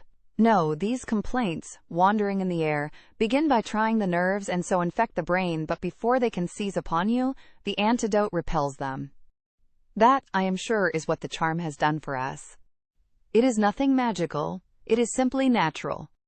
I should have been happier if I could have quite agreed with Carmilla, but I did my best, and the impression was a little losing its force. For some nights I slept profoundly, but still every morning I felt the same lassitude, and a languor weighed upon me all day. I felt myself a changed girl. A strange melancholy was stealing over me, a melancholy that I would not have interrupted. Dim thoughts of death began to open, and an idea that I was slowly sinking took gentle and, somehow, not unwelcome, possession of me. If it was sad, the tone of mind which this induced was also sweet. Whatever it might be, my soul acquiesced in it. I would not admit that I was ill, I would not consent to tell my papa, or to have the doctor sent for. Carmilla became more devoted to me than ever, and her strange paroxysms of languid adoration more frequent. She used to gloat on me with increasing ardor the more my strength and spirits waned. This always shocked me like a momentary glare of insanity. Without knowing it, I was now in a pretty advanced stage of the strangest illness under which mortal ever suffered. There was an unaccountable fascination in its earlier symptoms that more than reconciled me to the incapacitating effect of that stage of the malady. This fascination increased for a time, until it reached a certain point, when gradually a sense of the horrible mingled itself with it, deepening, as you shall hear, until it discolored and perverted the whole state of my life. The first change I experienced was rather agreeable. It was very near the turning point from which began the descent of avarice. Certain vague and strange sensations visited me in my sleep. The prevailing one was of that pleasant, peculiar cold thrill which we feel in bathing, when we move against the current of a river. This was soon accompanied by dreams that seemed interminable, and were so vague that I could never recollect their scenery and persons, or any one connected portion of their action. But they left an awful impression, and a sense of exhaustion, as if I had passed through a long period of great mental exertion and danger. After all these dreams, there remained on waking a remembrance of having been in a place very nearly dark, and of having spoken to people whom I could not see, and especially of one clear voice, of a female's, very deep, that spoke as if at a distance, slowly, and producing always the same sensation of indescribable solemnity and fear. Sometimes there came a sensation as if a hand was drawn softly along my cheek and neck. Sometimes it was as if warm lips kissed me, and longer and more lovingly as they reached my throat, but there the caress fixed itself. My heart beat faster, my breathing rose and fell rapidly and full drawn. A sobbing that rose into a sense of strangulation supervened, and turned into a dreadful convulsion, in which my senses left me and I became unconscious. It was now 3 weeks since the commencement of this unaccountable state. My sufferings had, during the last week, told upon my appearance. I had grown pale, my eyes were dilated and darkened underneath, and the languor which I had long felt began to display itself in my countenance. My father asked me often whether I was ill, but, with an obstinacy which now seems to me unaccountable, I persisted in assuring him that I was quite well. In a sense this was true. I had no pain, I could complain of no bodily derangement. My complaints seemed to be one of the imagination, or the nerves, and, horrible as my sufferings were, I kept them, with a morbid reserve, very nearly to myself. It could not be that terrible complaint, which the peasants called the upire, for I had now been suffering for 3 weeks, and they were seldom ill for much more than 3 days, when death put an end to their miseries. Carmilla complained of dreams and feverish sensations, but by no means of so alarming a kind as mine. I say that mine were extremely alarming. Had I been capable of comprehending my condition, I would have invoked aid and advice on my knees. The narcotic of an unsuspected influence was acting upon me, and my perceptions were benumbed. I am going to tell you now of a dream that led immediately to an odd discovery. One night, instead of the voice I was accustomed to hear in the dark, I heard one, sweet and tender, and at the same time terrible, which said, "Your mother warns you to beware of the assassin." At the same time a light unexpectedly sprang up, and I saw Carmilla, standing near the foot of my bed, in her white nightdress, bathed, from her chin to her feet, in one great stain of blood. I wakened with a shriek, possessed with the one idea that Carmilla was being murdered. I remember springing from my bed, and my next recollection is that of standing on the lobby, crying for help. Madame and Mademoiselle came scurrying out of their rooms in alarm. A lamp burned always on the lobby, and seeing me, they soon learned the cause of my terror. I insisted on our knocking at Carmilla's door. Our knocking was unanswered. It soon became a pounding and an uproar. We shrieked her name, but all was vain. We all grew frightened, for the door was locked. We hurried back, in panic, to my room. There we rang the bell long and furiously. If my father's room had been at that side of the house, we would have called him up at once to our aid. But, alas, he was quite out of hearing, and to reach him involved an excursion for which we none of us had courage. Servants, however, soon came running up the stairs. I had got on my dressing gown and slippers meanwhile, and my companions were already similarly furnished. Recognizing the voices of the servants on the lobby, we sallied out together, and having renewed as fruitlessly our summons at Carmilla's door, I ordered the men to force the lock. They did so, and we stood, holding our lights aloft, in the doorway, and so stared into the room. We called her by name, but there was still no reply. We looked round the room. Everything was undisturbed. It was exactly in the state in which I had left it on bidding her good night, but Carmilla was gone. Chapter 8. Search. At sight of the room, perfectly undisturbed except for our violent entrance, we began to cool a little, and soon recovered our senses sufficiently to dismiss the men. It had struck Mademoiselle that possibly Carmilla had been wakened by the uproar at her door, and in her first panic had jumped from her bed and hid herself in a press, or behind a curtain, from which she could not, of course, emerge until the major domo and his myrmidons had withdrawn. We now recommenced our search and began to call her name again. It was all to no purpose. Our perplexity and agitation increased. We examined the windows, but they were secured. I implored of Carmilla, if she had concealed herself, to play this cruel trick no longer, to come out, and to end our anxieties. It was all useless. I was by this time convinced that she was not in the room, nor in the dressing room, the door of which was still locked on this side. She could not have passed it. I was utterly puzzled. Had Carmilla discovered one of those secret passages which the old housekeeper said were known to exist in the Schloss, although the tradition of their exact situation had been lost? A little time would, no doubt, explain all, utterly perplexed as, for the present, we were. It was past 4 o'clock, and I preferred passing the remaining hours of darkness in Madame's room. Daylight brought no solution of the difficulty. The whole household, with my father at its head, was in a state of agitation next morning. Every part of the chateau was searched. The grounds were explored. No trace of the missing lady could be discovered. The stream was about to be dragged. My father was in distraction. What a tale to have to tell the poor girl's mother on her return. I, too, was almost beside myself, though my grief was quite of a different kind. The morning was passed in alarm and excitement. It was now 1 o'clock, and still no tidings.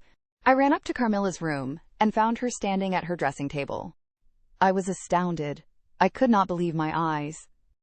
She beckoned me to her with her pretty finger, in silence. Her face expressed extreme fear. I ran to her in an ecstasy of joy. I kissed and embraced her again and again. I ran to the bell and rang it vehemently, to bring others to the spot who might at once relieve my father's anxiety. "Dear Carmilla, what has become of you all this time? We have been in agonies of anxiety about you," I exclaimed. "Where have you been? How did you come back?" "Last night has been a night of wonders," she said. "For mercy's sake, explain all you can." "It was past 2 last night," she said, "when I went to sleep as usual in my bed, with my doors locked, that of the dressing room, and that opening upon the gallery. My sleep was uninterrupted, and so far as I know, dreamless, but I woke just now on the sofa in the dressing room there, and I found the door between the rooms open, and the other door forced. How could all this have happened without my being wakened? It must have been accompanied with a great deal of noise, and I am particularly easily wakened. And how could I have been carried out of my bed without my sleep having been interrupted, I, whom the slightest stir startles?" By this time, Mademoiselle, my father, and a number of the servants were in the room. Carmilla was, of course, overwhelmed with inquiries, congratulations, and welcomes. She had but one story to tell, and seemed the least able of all the party to suggest any way of accounting for what had happened. My father took a turn up and down the room, thinking. I saw Carmilla's eye follow him for a moment with a sly, dark glance. When my father had sent the servants away, Mademoiselle having gone in search of a little bottle of valerian and sal volatile, and there being no one now in the room with Carmilla, except my father, Madame, and myself, he came to her thoughtfully, took her hand very kindly, led her to the sofa, and sat down beside her. "Will you forgive me, my dear, if I risk a conjecture and ask a question?" "Who can have a better right?" she said. "Ask what you please, and I will tell you everything. But my story is simply one of bewilderment and darkness. I know absolutely nothing. Put any question you please. But you know, of course, the limitations Mamma has placed me under." "Perfectly, my dear child. I need not approach the topics on which she desires our silence. Now, the marvel of last night consists in your having been removed from your bed and your room, without being wakened, and this removal having occurred apparently while the windows were still secured, and the 2 doors locked upon the inside. I will tell you my theory and ask you a question." Carmilla was leaning on her hand dejectedly. Madame and I were listening breathlessly. "Now my question is this. Have you ever been suspected of walking in your sleep?" "Never, since I was very young indeed." "But you did walk in your sleep when you were young?" "Yes, I know I did. I have been told so often by my old nurse." My father smiled and nodded. "Well, what has happened is this. You got up in your sleep, unlocked the door, not leaving the key, as usual, in the lock, but taking it out and locking it on the outside. You again took the key out, and carried it away with you to some one of the 25 rooms on this floor, or perhaps upstairs or downstairs. There are so many rooms and closets, so much heavy furniture, and such accumulations of lumber, that it would require a week to search this old house thoroughly. Do you see now what I mean?" "I do, but not all," she answered. "And how, Papa, do you account for her finding herself on the sofa in the dressing room, which we had searched so carefully?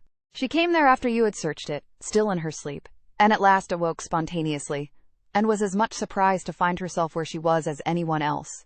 I wish all mysteries were as easily and innocently explained as yours, Carmilla," he said, laughing. "And so we may congratulate ourselves on the certainty that the most natural explanation of the occurrence is one that involves no drugging, no tampering with locks, no burglars or poisoners or witches, nothing that need alarm Carmilla or anyone else for our safety." Carmilla was looking charmingly. Nothing could be more beautiful than her tints. Her beauty was, I think, enhanced by that graceful languor that was peculiar to her. I think my father was silently contrasting her looks with mine, for he said, "I wish my poor Laura was looking more like herself," and he sighed. So our alarms were happily ended, and Carmilla restored to her friends. Chapter 9. The Doctor. As Carmilla would not hear of an attendant sleeping in her room, my father arranged that a servant should sleep outside her door, so that she would not attempt to make another such excursion without being arrested at her own door. That night passed quietly, and next morning early the doctor, whom my father had sent for without telling me a word about it, arrived to see me. Madame accompanied me to the library, and there the grave little doctor, with white hair and spectacles, whom I mentioned before, was waiting to receive me. I told him my story, and as I proceeded he grew graver and graver. We were standing, he and I, in the recess of one of the windows, facing one another.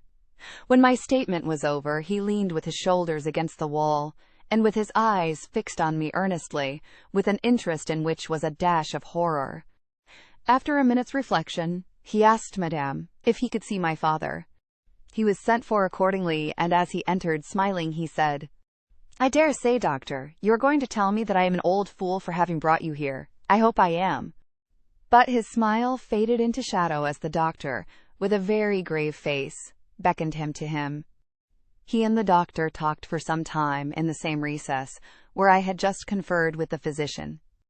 It seemed an earnest and argumentative conversation. The room is very large, and I and Madame stood together, burning with curiosity, at the farther end. Not a word could we hear, however, for they spoke in a very low tone, and the deep recess of the window quite concealed the doctor from view, and very nearly my father, whose foot, arm, and shoulder only could we see. And the voices were, I suppose, all the less audible, for the sort of closet which the thick wall and window formed. After a time my father's face looked into the room.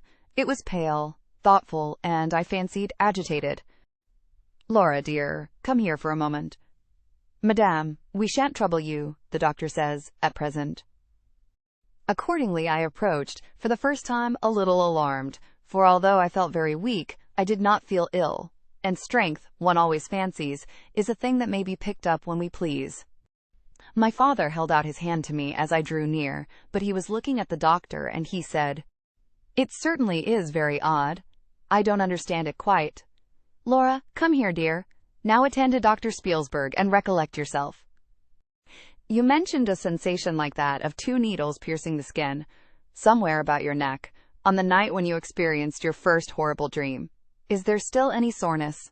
"None at all," I answered. "Can you indicate with your finger about the point at which you think this occurred?" "Very little below my throat, here," I answered. I wore a morning dress, which covered the place I pointed to. "Now you can satisfy yourself," said the doctor. "You won't mind your papa's lowering your dress a very little. It is necessary to detect a symptom of the complaint under which you have been suffering." I acquiesced. It was only an inch or 2 below the edge of my collar.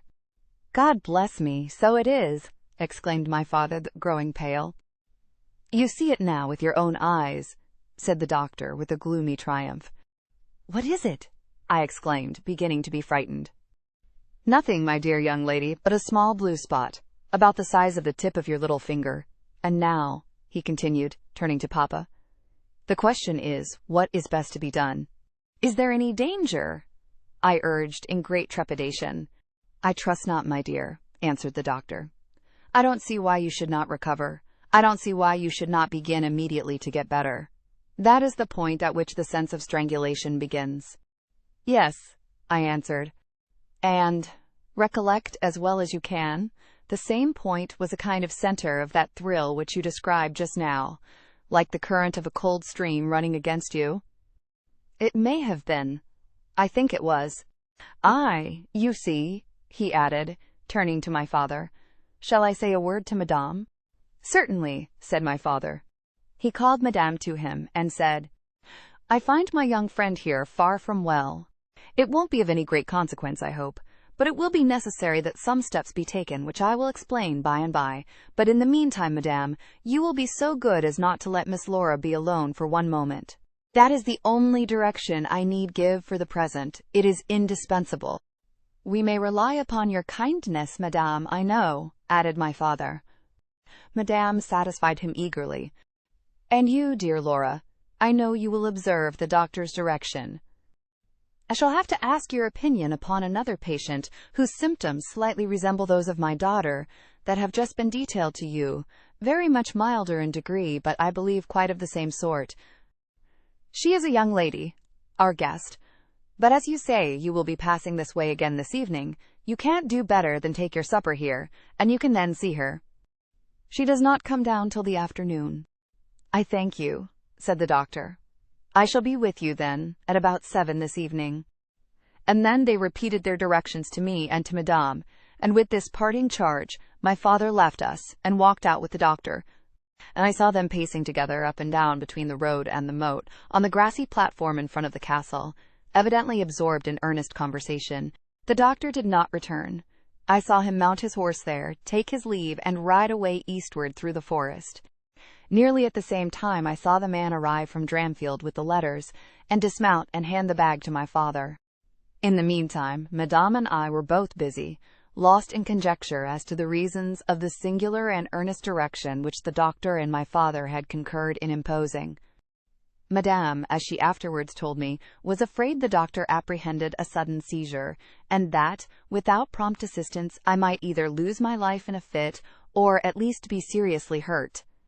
The interpretation did not strike me, and I fancied, perhaps luckily for my nerves, that the arrangement was prescribed simply to secure a companion who would prevent my taking too much exercise, or eating unripe fruit, or doing any of the 50 foolish things to which young people are supposed to be prone.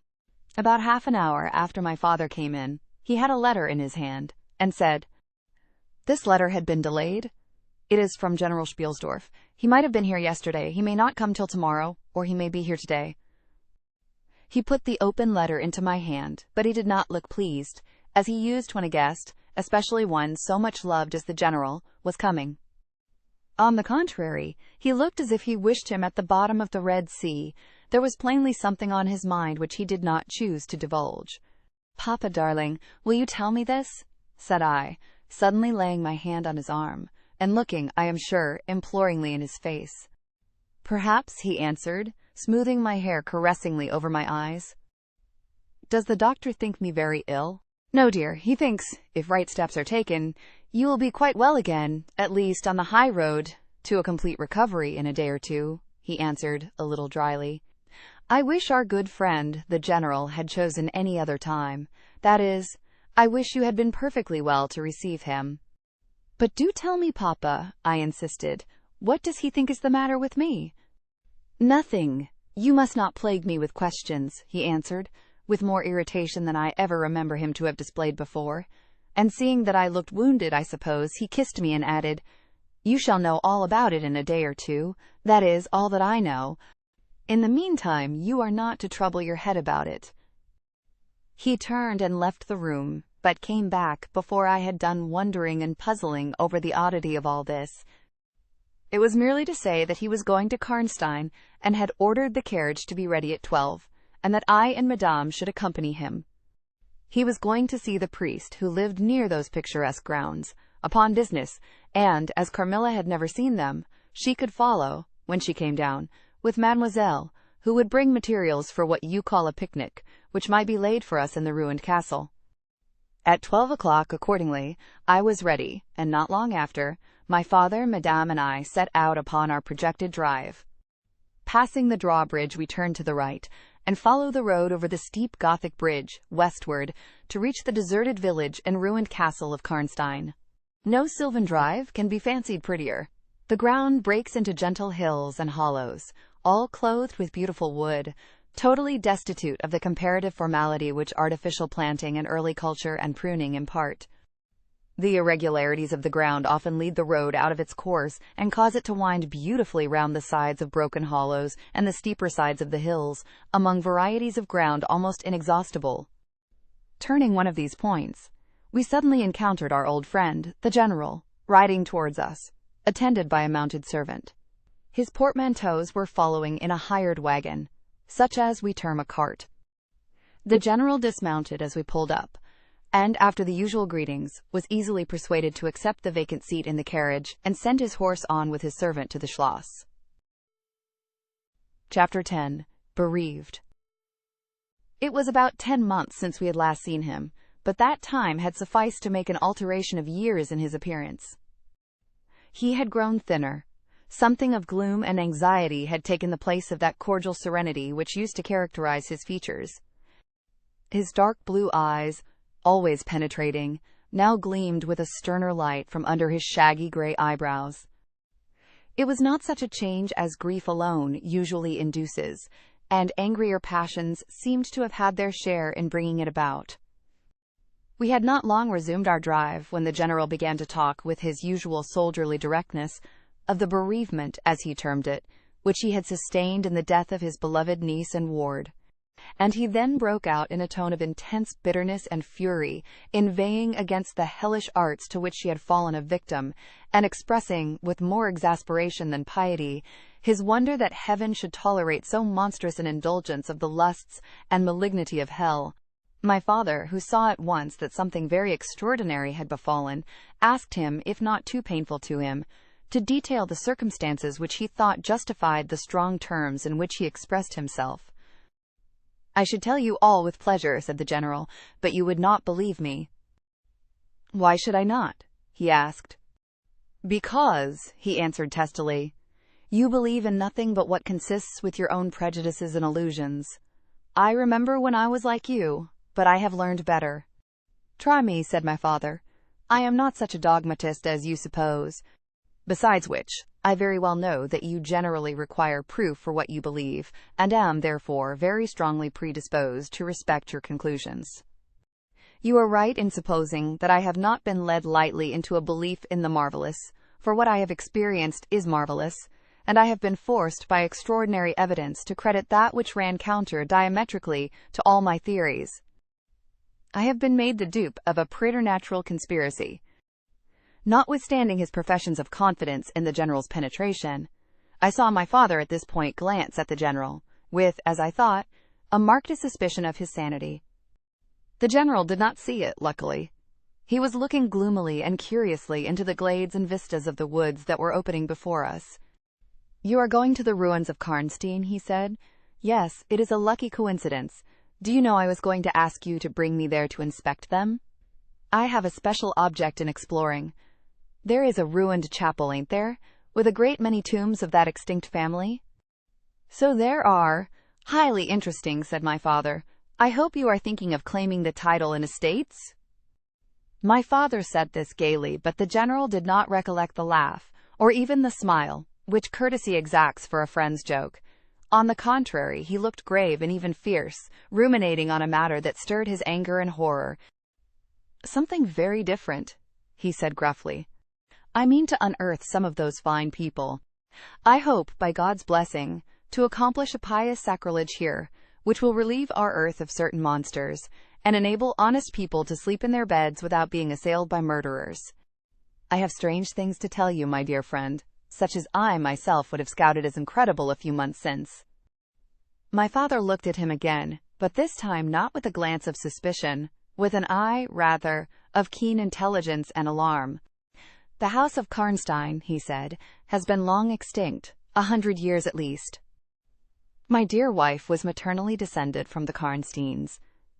But the name and title have long ceased to exist. The castle is a ruin, the very village is deserted. It is 50 years since the smoke of a chimney was seen there, not a roof left."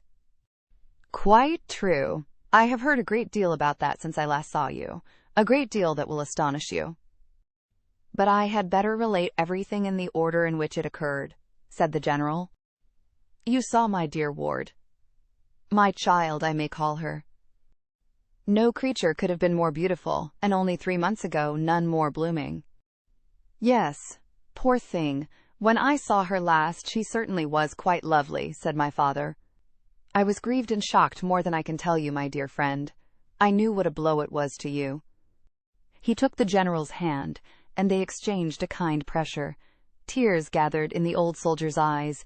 He did not seek to conceal them. He said, "We have been very old friends. I knew you would feel for me, childless as I am." She had become an object of very near interest to me, and repaid my care by an affection that cheered my home and made my life happy. That is all gone. The years that remain to me on earth may not be very long, but by God's mercy I hope to accomplish a service to mankind before I die, and to subserve the vengeance of heaven upon the fiends who have murdered my poor child in the spring of her hopes and beauty."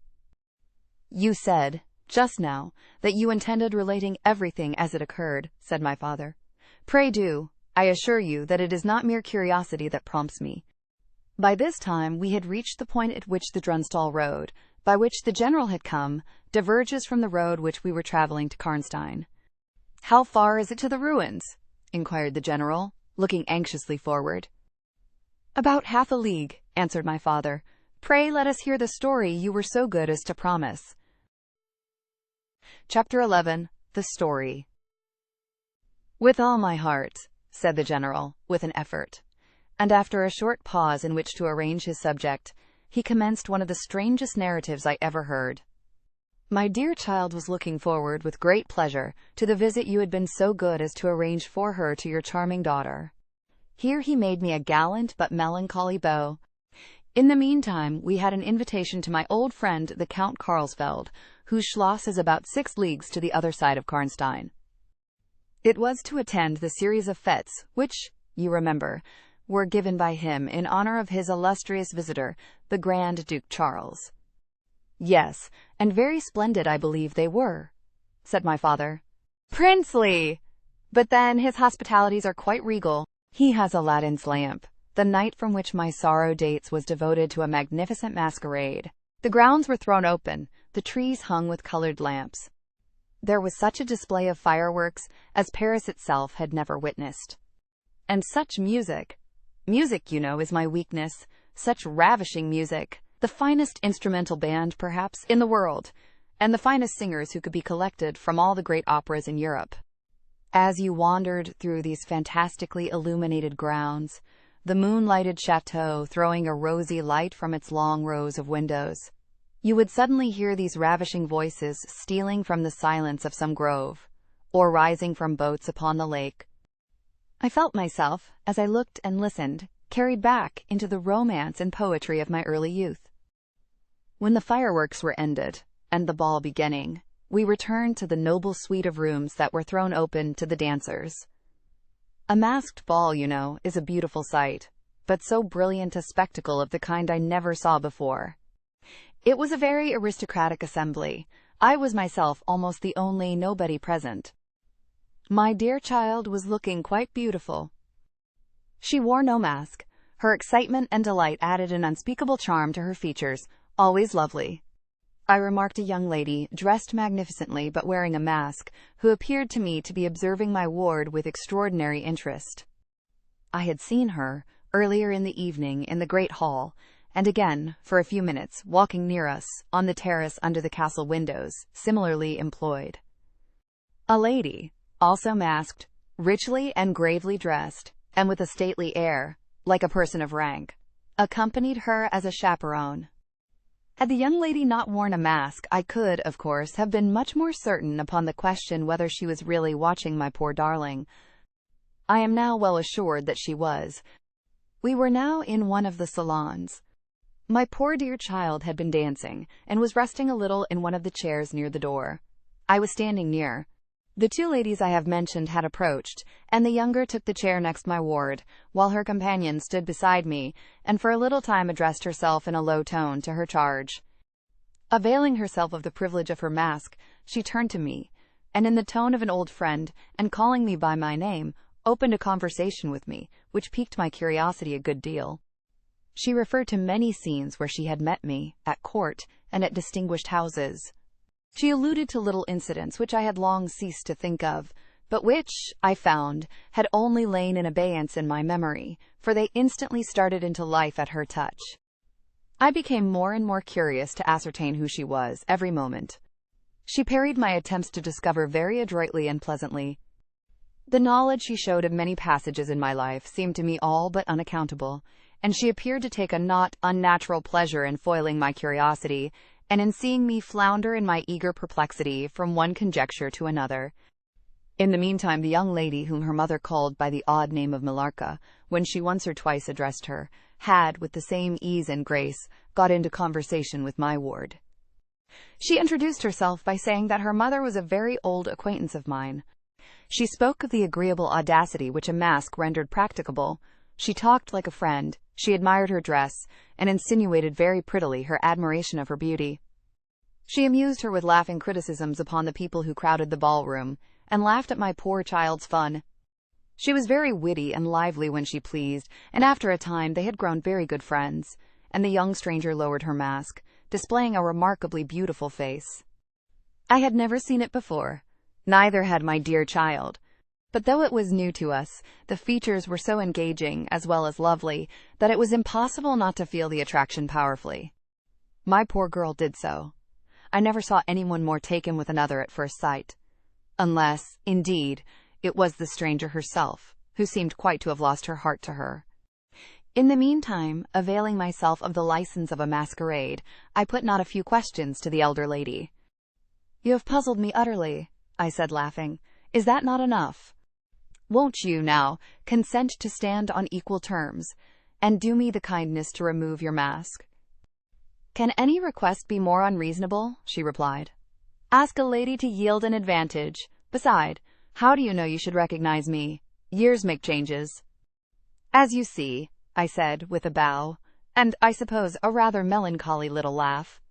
"As philosophers tell us," she said. "And how do you know that a sight of my face would help you?" "I should take chance for that," I answered. "It is vain trying to make yourself out an old woman. Your figure betrays you." "Years, nevertheless, have passed since I saw you, rather since you saw me, for that is what I am considering. Millarca, there is my daughter. I cannot then be young, even in the opinion of people whom time has taught to be indulgent, and I may not like to be compared with what you remember me. You have no mask to remove. You can offer me nothing in exchange. My petition is to your pity, to remove it, and mine to yours, to let it stay where it is," she replied. "Well then, at least you will tell me whether you are French or German.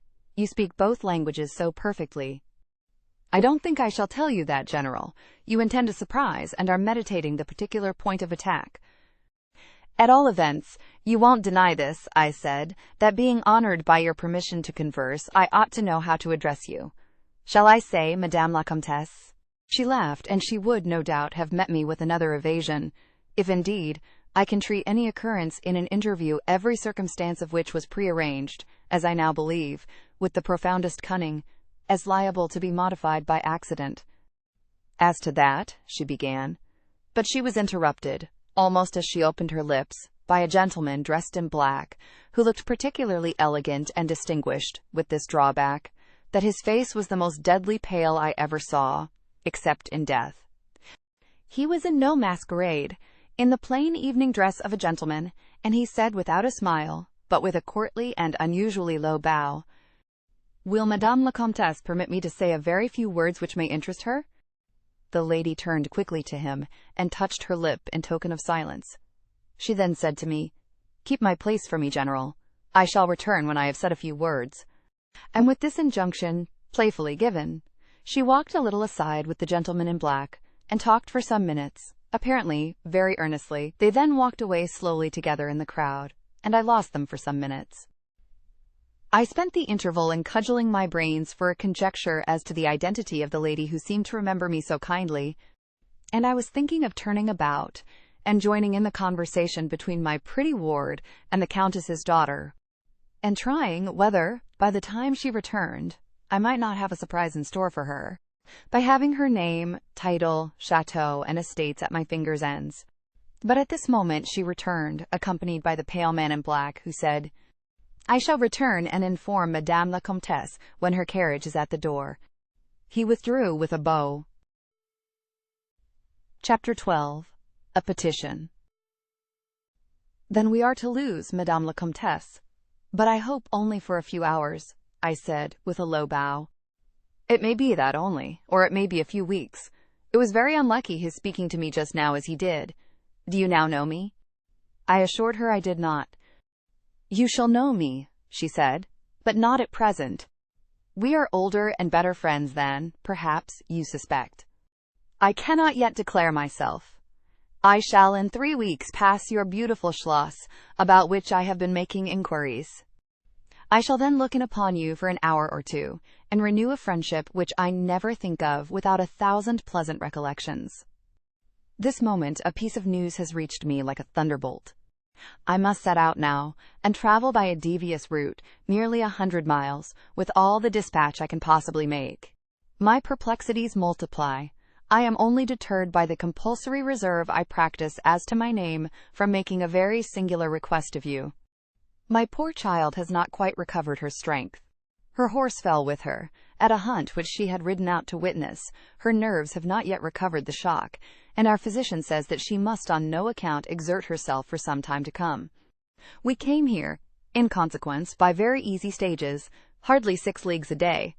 I must now travel day and night, on a mission of life and death, a mission the critical and momentous nature of which I shall be able to explain to you when we meet, as I hope we shall in a few weeks, without the necessity of any concealment. She went on to make her petition, and it was in the tone of a person from whom such a request amounted to conferring, rather than seeking a favor. This was only in manner, and, as it seemed, quite unconsciously. Than the terms in which it was expressed, nothing could be more deprecatory. It was simply that I would consent to take charge of her daughter during her absence. This was, all things considered, a strange, not to say an audacious request. She in some sort disarmed me, by stating and admitting everything that could be urged against it, and throwing herself entirely upon my chivalry. At the same moment, by a fatality that seems to have predetermined all that happened, my poor child came to my side, and, in an undertone, besought me to invite her new friend, Millarca, to pay us a visit. She had just been sounding her, and thought, if her mamma would allow her, she would like it extremely. At another time, I should have told her to wait a little, until, at least, we knew who they were. But I had not a moment to think in. The 2 ladies assailed me together, and I must confess the refined and beautiful face of the young lady, about which there was something extremely engaging, as well as the elegance and fire of high birth, determined me. And, quite overpowered, I submitted, and undertook, too easily, the care of the young lady whom her mother called Millarca. The Countess beckoned to her daughter, who listened with grave attention while she told her, in general terms, how suddenly and peremptorily she had been summoned, and also of the arrangement she had made for her under my care, adding that I was one of her earliest and most valued friends.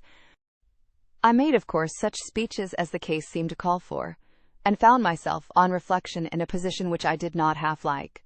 The gentleman in black returned, and very ceremoniously conducted the lady from the room. The demeanor of this gentleman was such as to impress me with the conviction that the Countess was a lady of very much more importance than her modest title alone might have led me to assume. Her last charge to me was that no attempt was to be made to learn more about her than I might have already guessed, until her return. Our distinguished host, whose guest she was, knew her reasons. But here, she said, neither I nor my daughter could safely remain for more than a day. I removed my mask imprudently for a moment, about an hour ago, and, too late, I fancied you saw me. So I resolved to seek an opportunity of talking a little to you. Had I found that you had seen me, I would have thrown myself on your high sense of honor to keep my secret some weeks. As it is, I am satisfied that you did not see me. But if you now suspect, or, on reflection, should suspect, who I am, I commit myself, in like manner, entirely to your honor. My daughter will observe the same secrecy, and I well know that you will from time to time remind her, lest she should thoughtlessly disclose it. She whispered a few words to her daughter, kissed her hurriedly twice, and went away, accompanied by the pale gentleman in black, and disappeared in the crowd. "In the next room," said Millarca, "there is a window that looks upon the hall door. I should like to see the last of Mamma, and to kiss my hand to her." We assented, of course, and accompanied her to the window. We looked out, and saw a handsome old-fashioned carriage, with a troop of couriers and footmen. We saw the slim figure of the pale gentleman in black as he held a thick velvet cloak, and placed it about her shoulders and threw the hood over her head.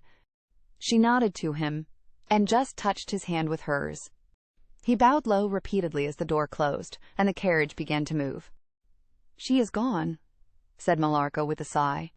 "She is gone," I repeated to myself, for the first time, in the hurried moments that had elapsed since my consent, reflecting upon the folly of my act. She did not look up, said the young lady plaintively. The Countess had taken off her mask, perhaps, and did not care to show her face, I said, and she could not know that you were in the window. She sighed and looked in my face. She was so beautiful that I relented. I was sorry I had for a moment repented of my hospitality, and I determined to make her amends for the unavowed churlishness of my reception. The young lady, replacing her mask, joined my ward in persuading me to return to the grounds, where the concert was soon to be renewed. We did so, and walked up and down the terrace that lies under the castle windows. Millarca became very intimate with us, and amused us with lively descriptions and stories of most of the great people whom we saw upon the terrace. I liked her more and more every minute. Her gossip, without being ill-natured, was extremely diverting to me, who had been so long out of the great world. I thought what life she would give to our sometimes lonely evenings at home. This ball was not over until the morning sun had almost reached the horizon. It pleased the Grand Duke to dance till then, so loyal people could not go away, or think of bed. We had just got through a crowded saloon, when my ward asked me what had become of Millarca. I thought she had been by her side, and she fancied she was by mine. The fact was, we had lost her. All my efforts to find her were vain. I feared that she had mistaken, in the confusion of a momentary separation from us, other people for her new friends, and had, possibly, pursued and lost them in the extensive grounds which were thrown open to us. Now, in its full force, I recognized a new folly in my having undertaken the charge of a young lady without so much as knowing her name. And fettered as I was by promises, of the reasons for imposing which I knew nothing, I could not even point my inquiries by saying that the missing young lady was the daughter of the Countess, who had taken her departure a few hours before. Morning broke. It was clear daylight before I gave up my search. It was not till near 2 o'clock next day that we heard anything of my missing charge. At about that time a servant knocked at my niece's door to say that he had been earnestly requested by a young lady who appeared to be in great distress to make out where she could find the General Baron Spielsdorf and the young lady his daughter, in whose charge she had been left by her mother. There could be no doubt, notwithstanding the slight inaccuracy, that our young friend had turned up, and so she had. Would to heaven we had lost her! She told my poor child a story to account for her having failed to recover us for so long.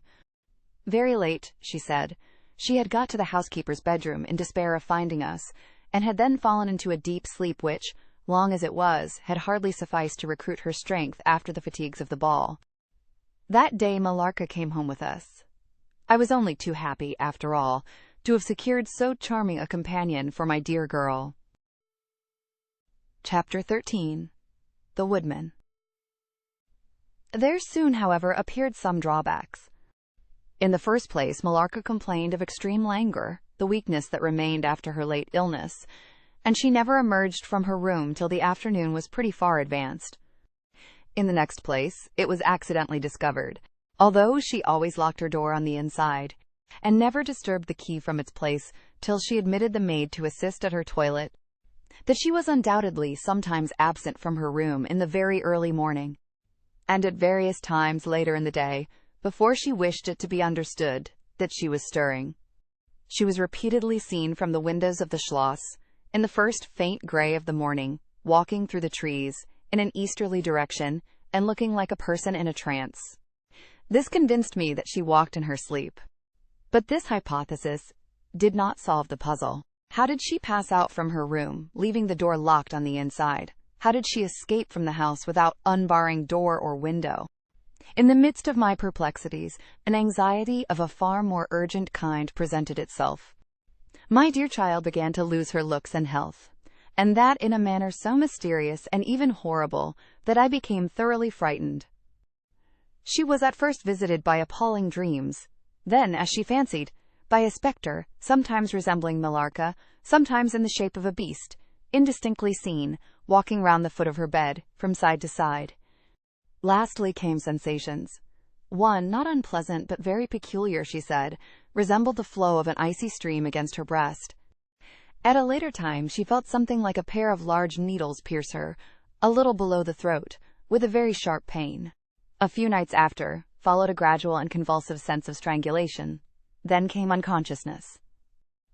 I could hear distinctly every word the kind old general was saying, because by this time we were driving upon the short grass that spreads on either side of the road, as you approach the roofless village, which had not shown the smoke of a chimney for more than half a century.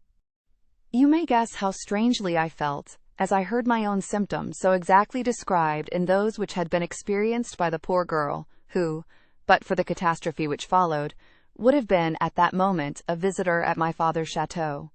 You may suppose also how I felt as I heard him detail habits and mysterious peculiarities which were, in fact, those of our beautiful guest, Carmilla. A vista opened in the forest. We were on a sudden under the chimneys and gables of the ruined village, and the towers and battlements of the dismantled castle, round which gigantic trees are grouped, overhung us from a slight eminence. In a frightened dream I got down from the carriage, and in silence, for we had each abundant matter for thinking, we soon mounted the ascent, and were among the spacious chambers, winding stairs, and dark corridors of the castle. "And this was once the palatial residence of the Karnsteins," said the old general at length, as from a great window he looked out across the village and saw the wide, undulating expanse of forest. "It was a bad family, and here its blood-stained annals were written," he continued. "It is hard that they should, after death, continue to plague the human race with their atrocious lusts. That is the chapel of the Karnsteins down there." He pointed down to the grey walls of the Gothic building, partly visible through the foliage, a little way down the steep. "And I hear the axe of a woodman," he added, "busy among the trees that surround it. He possibly may give us the information of which I am in search, and point out the grave of Mircalla, Countess of Karnstein." These rustics preserve the local traditions of great families, whose stories die out among the rich and titled so soon as the families themselves become extinct. "We have a portrait at home of Mircalla, the Countess Karnstein. Should you like to see it?" asked my father. "Time enough, dear friend," replied the general. "I believe that I have seen the original, and one motive which has led me to you earlier than I at first intended was to explore the chapel which we are now approaching." "What? See the Countess Mircalla?" exclaimed my father. "Why, she has been dead more than a century?" "Not so dead as you fancy, I am told," answered the general. "I confess, General, you puzzle me utterly," replied my father, looking at him, I fancied, for a moment with a return of the suspicion I detected before. But although there was anger and detestation, at times, in the old general's manner, there was nothing flighty. "There remains to me," he said as we passed under the heavy arch of the Gothic church, for its dimensions would have justified its being so styled, "but one object which can interest me during the few years that remain to me on earth, and that is to wreak on her the vengeance which, I thank God, may still be accomplished by a mortal arm." "What vengeance can you mean?" asked my father, in increasing amazement.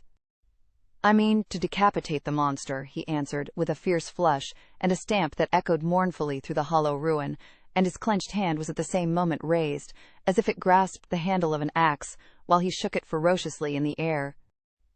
"What?" exclaimed my father, more than ever bewildered. "To strike her head off, cut her head off." "Aye, with a hatchet, with a spade, or with anything that can cleave through her murderous throat." "You shall hear," he answered, trembling with rage, and hurrying forward he said, "That beam will answer for a seat. Your dear child is fatigued. Let her be seated, and I will, in a few sentences, close my dreadful story." The squared block of wood, which lay on the grass-grown pavement of the chapel, formed a bench on which I was very glad to seat myself, and in the meantime the general called to the woodman, who had been removing some boughs which leaned upon the old walls. And, axe in hand, the hardy old fellow stood before us. He could not tell us anything of these monuments, but there was an old man, he said, a ranger of this forest, at present sojourning in the house of the priest, about 2 miles away, who could point out every monument of the old Karnstein family. And, for a trifle, he undertook to bring him back with him, if we would lend him one of our horses, in little more than half an hour. "Have you been long employed about this forest?" asked my father of the old man. "I have been a woodman here," he answered in his patois, "under the forester, all my days. So has my father before me, and so on, as many generations as I can count up. I could show you the very house in the village here, in which my ancestors lived." "How came the village to be deserted?" asked the general. It was troubled by revenants, sir. Several were tracked to their graves, there detected by the usual tests, and extinguished in the usual way, by decapitation, by the stake, and by burning, but not until many of the villagers were killed. But after all these proceedings, according to law, he continued, so many graves opened, and so many vampires deprived of their horrible animation, the village was not relieved. But a Moravian nobleman, who happened to be traveling this way, heard how matters were, and being skilled, as many people are in his country, in such affairs, he offered to deliver the village from its tormentor. He did so thus. There being a bright moon that night, he ascended, shortly after sunset, the towers of the chapel here, from whence he could distinctly see the churchyard beneath him. You can see it from that window. From this point he watched until he saw the vampire come out of his grave, and place near it the linen clothes in which he had been folded, and then glide away towards the village to plague its inhabitants. The stranger, having seen all this, came down from the steeple, took the linen wrappings of the vampire, and carried them up to the top of the tower, which he again mounted. When the vampire returned from his prowlings and missed his clothes, he cried furiously to the Moravian, whom he saw at the summit of the tower, and who, in reply, beckoned him to ascend and take them. Whereupon the vampire, accepting his invitation, began to climb the steeple, and so soon as he had reached the battlements, the Moravian, with a stroke of his sword, clove his skull in twain, hurling him down to the churchyard, whither, descending by the winding stairs, the stranger followed and cut his head off, and next day delivered it and the body to the villagers, who duly impaled and burnt them. This Moravian nobleman had authority from the then head of the family to remove the tomb of Mircalla, Countess Karnstein, which he did effectually, so that in a little while its site was quite forgotten. "Can you point out where it stood?" asked the general eagerly. The forester shook his head and smiled. "Not a soul living could tell you that now," he said. "Besides, they say her body was removed, but no one is sure of that either." Having thus spoken, as time pressed, he dropped his axe and departed, leaving us to hear the remainder of the general's strange story. Chapter 14. The Meeting.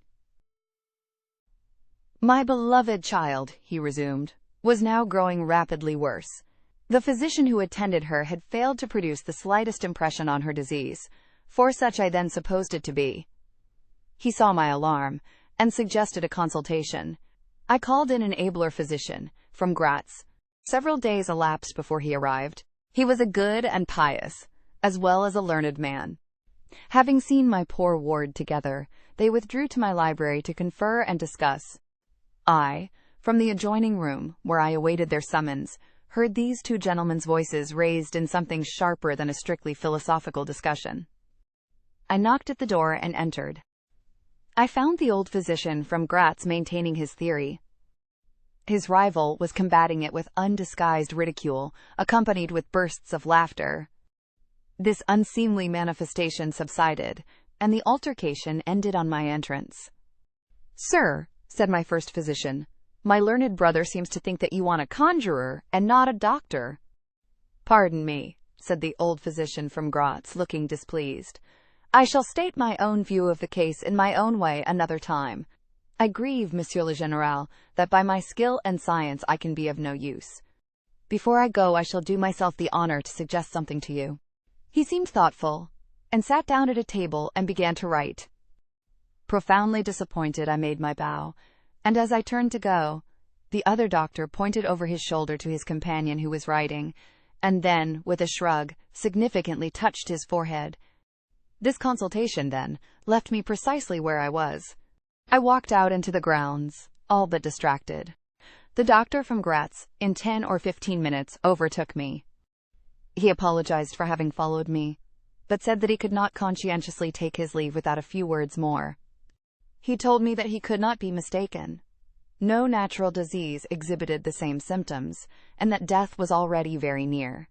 There remained, however, a day, or possibly 2, of life. If the fatal seizure were at once arrested, with great care and skill her strength might possibly return. But all hung now upon the confines of the irrevocable. One more assault might extinguish the last spark of vitality which is, every moment, ready to die. "And what is the nature of the seizure you speak of?" I entreated. I have stated all fully in this note, which I place in your hands upon the distinct condition that you send for the nearest clergyman, and open my letter in his presence, and on no account read it till he is with you. You would despise it else, and it is a matter of life and death. Should the priest fail you, then, indeed, you may read it. He asked me, before taking his leave finally, whether I would wish to see a man curiously learned upon the very subject, which, after I had read his letter, would probably interest me above all others, and he urged me earnestly to invite him to visit him there, and so took his leave. The ecclesiastic was absent, and I read the letter by myself. At another time, or in another case, it might have excited my ridicule. But into what quackeries will not people rush for a last chance, where all accustomed means have failed, and the life of a beloved object is at stake? Nothing, you will say, could be more absurd than the learned man's letter. It was monstrous enough to have consigned him to a madhouse. He said that the patient was suffering from the visits of a vampire. The punctures which he described as having occurred near the throat were, he insisted, the insertion of those two long, thin, and sharp teeth which, it is well known, are peculiar to vampires.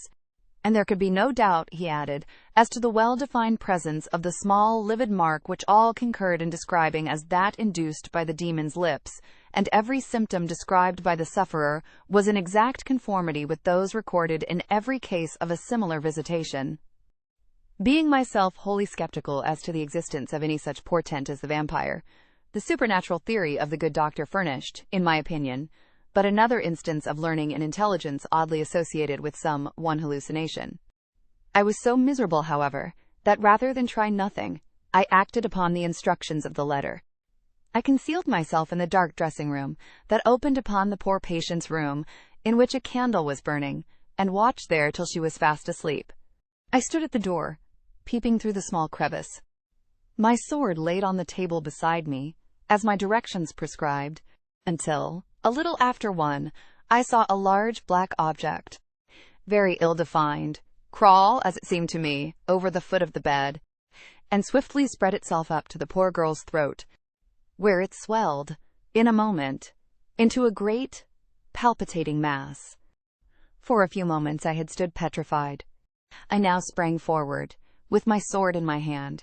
The black creature suddenly contracted towards the foot of the bed, glided over it, and standing on the floor about a yard below the foot of the bed, with a glare of skulking ferocity and horror fixed on me, I saw Millarca.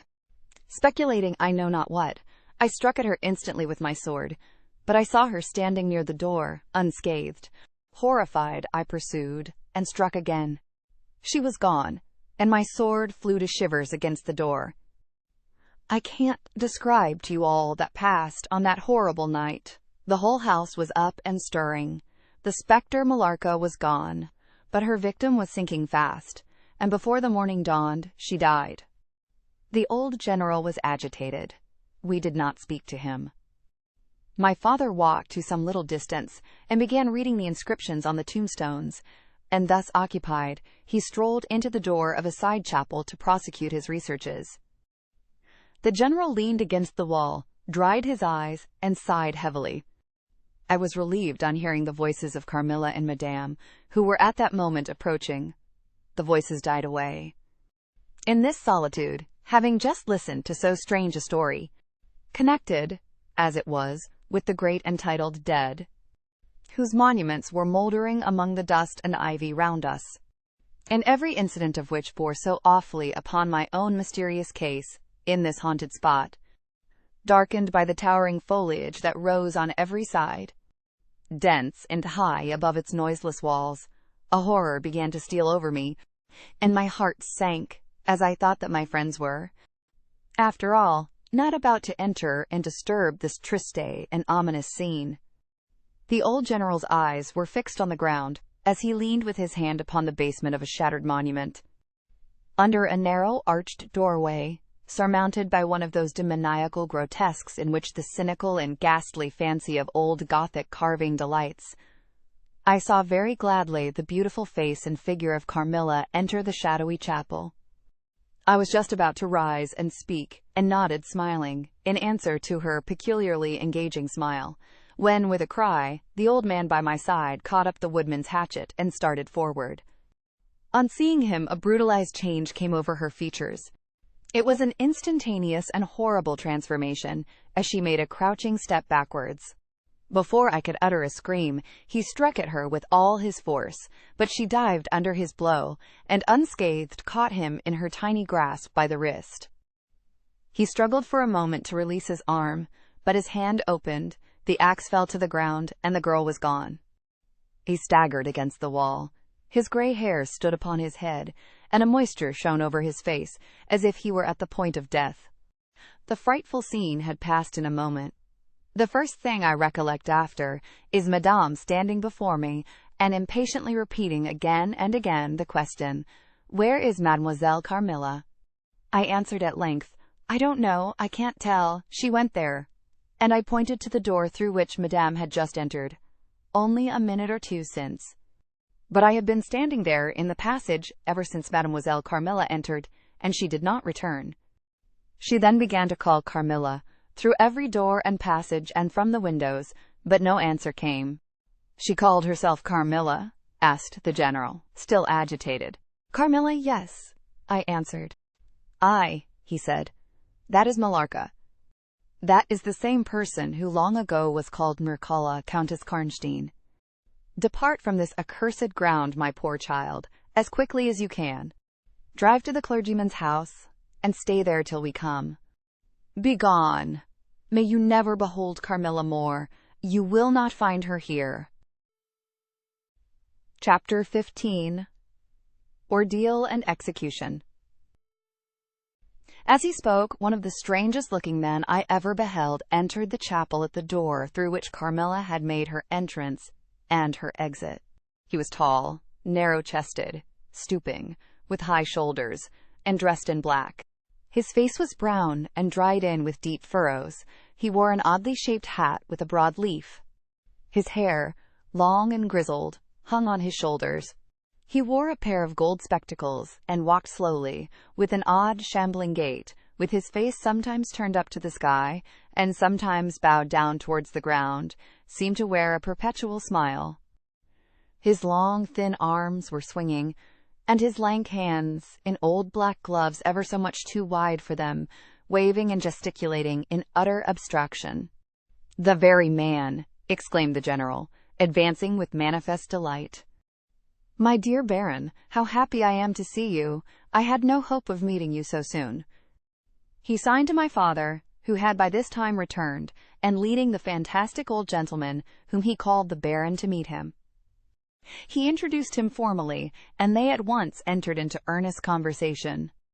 The stranger took a roll of paper from his pocket and spread it on the worn surface of a tomb that stood by. He had a pencil case in his fingers with which he traced imaginary lines from point to point on the paper, which, from their often glancing from it together at certain points of the building, I concluded to be a plan of the chapel. He accompanied what I may term his lecture with occasional readings from a dirty little book whose yellow leaves were closely written over. They sauntered together down the side aisle, opposite to the spot where I was standing, conversing as they went. Then they began measuring distances by paces, and finally they all stood together, facing a piece of the side wall, which they began to examine with great minuteness, pulling off the ivy that clung over it, and rapping the plaster with the ends of their sticks, scraping here and knocking there. At length they ascertained the existence of a broad marble tablet with letters carved in relief upon it. With the assistance of the Woodman, who soon returned, a monumental inscription and carved escutcheon were disclosed. They proved to be those of the long-lost monument of Mircalla, Countess Karnstein. The old general, though not, I fear, given to the praying mood, raised his hands and eyes to heaven, in mute thanksgiving for some moments. "Tomorrow," I heard him say, "the commissioner will be here, and the inquisition will be held according to law." Then turning to the old man with the gold spectacles, whom I have described, he shook him warmly by both hands and said, "Baron, how can I thank you? How can we all thank you? You will have delivered this region from a plague that has scourged its inhabitants for more than a century. The horrible enemy, thank God, is at last tracked." My father led the stranger aside, and the general followed. I know that he had led them out of hearing, that he might relate my case, and I saw them glance often quickly at me as the discussion proceeded.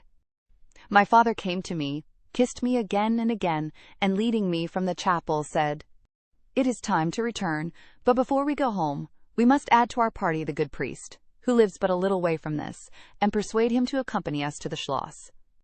In this quest we were successful, and I was glad, being unspeakably fatigued when we reached home.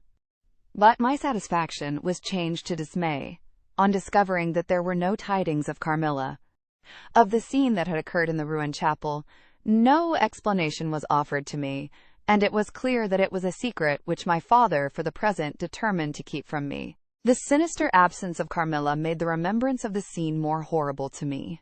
The arrangements for the night were singular. 2 servants and Madame were to sit up in my room that night, and the ecclesiastic with my father kept watch in the adjoining dressing-room. The priest had performed certain solemn rites that night, the purport of which I did not understand, any more than I comprehended the reason of this extraordinary precaution taken for my safety during sleep. I saw all clearly a few days later. The disappearance of Carmilla was followed by the discontinuance of my nightly sufferings. You have heard, no doubt, of the appalling superstition that prevails in Upper and Lower Styria, in Moravia, Silesia, in Turkish Serbia, in Poland, even in Russia, the superstition, so we must call it, of the vampire. If human testimony, taken with every care and solemnity, judicially, before commissions innumerable, each consisting of many members, all chosen for integrity and intelligence, and constituting reports more voluminous, perhaps, than exist upon any one other class of cases, force is worth anything, it is difficult to deny, or even to doubt the existence of such a phenomenon as the vampire. For my part, I have heard no theory by which to explain what I myself have witnessed and experienced, other than that supplied by the ancient and well-attested belief of the country. The next day the formal proceedings took place in the chapel of Karnstein. The grave of the Countess Mircalla was opened, and the general and my father recognized each his perfidious and beautiful guest in the face now disclosed to view. The features, though 150 years had passed since her funeral, were tinted with the warmth of life. Her eyes were open, no cadaverous smell exhaled from the coffin. The 2 medical men, one officially present, the other on the part of the promoter of the inquiry, attested the marvelous fact that there was a faint but appreciable respiration, and a corresponding action of the heart. The limbs were perfectly flexible, the flesh elastic, and the leaden coffin floated with blood, in which to a depth of 7 inches the body lay immersed. Here, then, were all the admitted signs and proofs of vampirism. The body, therefore, in accordance with the ancient practice, was raised, and a sharp stake driven through the heart of the vampire, who uttered a piercing shriek at the moment, in all respects such as might escape from a living person in the last agony. Then the head was struck off, and a torrent of blood flowed from the severed neck. The body and head was next placed on a pile of wood, and reduced to ashes, which were thrown upon the river and borne away, and that territory has never since been plagued by the visits of a vampire. My father has a copy of the report of the Imperial Commission, with the signatures of all who were present at these proceedings, attached in verification of the statement. It is from this official paper that I have summarized my account of this last shocking scene. Chapter 16. Conclusion. I write all this, you suppose, with composure, but far from it. I cannot think of it without agitation. Nothing but your earnest desire, so repeatedly expressed, could have induced me to sit down to a task that has unstrung my nerves for months to come, and reinduced a shadow of the unspeakable horror which years after my deliverance continued to make my days and nights dreadful, and solitude insupportably terrific. Let me add a word or 2 about that quaint Baron Vordenberg, to whose curious lore we were indebted for the discovery of the Countess Mircalla's grave. He had taken up his abode in Graz, where, living upon a mere pittance, which was all that remained to him of the once princely estates of his family, in Upper Styria, he devoted himself to the minute and laborious investigation of the marvelously authenticated tradition of vampirism. He had at his fingers' ends all the great and little works upon the subject. Magia Postuma, Phlegon de Mirabilibus, Augustinus de Cura pro Mortuis, Philosophicae et Christianae Cogitationes de Vampiris by John Christopher Herrenberg, and 1,000 others, among which I remember only a few of those which he lent to my father.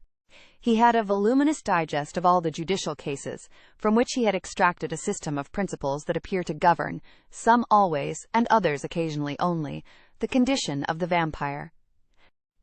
I may mention in passing that the deadly pallor attributed to that sort of revenants is a mere melodramatic fiction. They present, in the grave, and when they show themselves in human society, the appearance of healthy life. When disclosed to light in their coffins, they exhibit all the symptoms that are enumerated as those which prove the vampire life of the long-dead Countess Karnstein. How they escape from their graves and return to them for certain hours every day, without displacing the clay or leaving any trace of disturbance in the state of the coffin or the cerements, has always been admitted to be utterly inexplicable. The amphibious existence of the vampire is sustained by daily renewed slumber in the grave.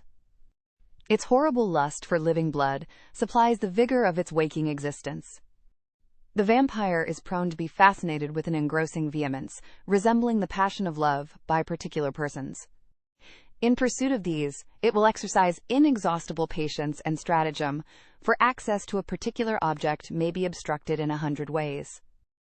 It will never desist until it has satiated its passion and drained the very life of its coveted victim. But it will, in these cases, husband and protract its murderous enjoyment with the refinement of an epicure, and heighten it by the gradual approaches of an artful courtship. In these cases it seems to yearn for something like sympathy and consent. In ordinary ones, it goes direct to its object, overpowers with violence, and strangles and exhausts, often at a single feast. The vampire is, apparently, subject in certain situations to special conditions. In the particular instance of which I have given you a relation, Mircalla seemed to be limited to a name which, if not her real one, should at least reproduce, without the omission or addition of a single letter, those, as we say, anagrammatically, which compose it. Carmilla did this, so did Millarca. My father related to the Baron Vordenberg, who remained with us for 2 or 3 weeks after the expulsion of Carmilla, the story about the Moravian nobleman and the vampire at Karnstein churchyard. And then he asked the Baron how he had discovered the exact position of the long-concealed tomb of the Countess Mircalla. The Baron's grotesque features puckered up into a mysterious smile. He looked down, still smiling on his worn spectacle case, and fumbled with it. Then, looking up, he said, "I have many journals and other papers written by that remarkable man. The most curious among them is one treating of the visit of which you speak to Karnstein. The tradition, of course, discolors and distorts a little. He might have been termed a Moravian nobleman, for he had changed his abode to that territory, and was, beside, a noble. But he was, in truth, a native of Upper Styria. It is enough to say that in very early youth he had been a passionate and favored lover of the beautiful Mircalla, Countess Karnstein. Her early death plunged him into inconsolable grief. It is the nature of vampires to increase and multiply, but according to an ascertained and ghostly law. Assume, at starting, a territory perfectly free from that pest. How does it begin, and how does it multiply itself? I will tell you. A person, more or less wicked, puts an end to himself. A suicide, under certain circumstances, becomes a vampire. That specter visits living people in their slumbers. They die, and almost invariably in the grave develop into vampires. This happened in the case of the beautiful Mircalla, who was haunted by one of those demons. My ancestor, Vordenberg, whose title I still bear, soon discovered this, and in the course of the studies to which he devoted himself, learned a great deal more. Among other things, he concluded that suspicion of vampirism would probably fall, sooner or later, upon the dead countess, who in life had been his idol. He conceived a horror, be she what she might, of her remains being profaned by the outrage of a posthumous execution. He has left a curious paper to prove that the vampire, on its expulsion from its amphibious existence, is projected into a far more horrible life, and he resolved to save his once beloved Mircalla from this. He adopted the stratagem of a journey here, a pretended removal of her remains, and a real obliteration of her monument. When age had stolen upon him, and from the veil of years, he looked back on the scenes he was leaving, he considered, in a different spirit, what he had done, and a horror took possession of him. He made the tracings and notes which have guided me to the very spot, and drew up a confession of the deception that he had practiced. If he had intended any further action in this matter, death prevented him, and the hand of a remote descendant has, too late for many, directed the pursuit to the lair of the beast. We talked a little more, and among other things he said was this: one sign of the vampire is the power of the hand. The slender hand of Mircalla closed like a vice of steel on the general's wrist when he raised the hatchet to strike. But its power is not confined to its grasp. It leaves a numbness in the limb it seizes, which is slowly, if ever, recovered from. The following spring my father took me a tour through Italy. We remained away for more than a year. It was long before the terror of recent events subsided. And to this hour, the image of Carmilla returns to memory with ambiguous alternations. Sometimes the playful, languid, beautiful girl. Sometimes the writhing fiend I saw in the ruined church. And often from a reverie I have started, fancying I heard the light step of Carmilla at the drawing-room door.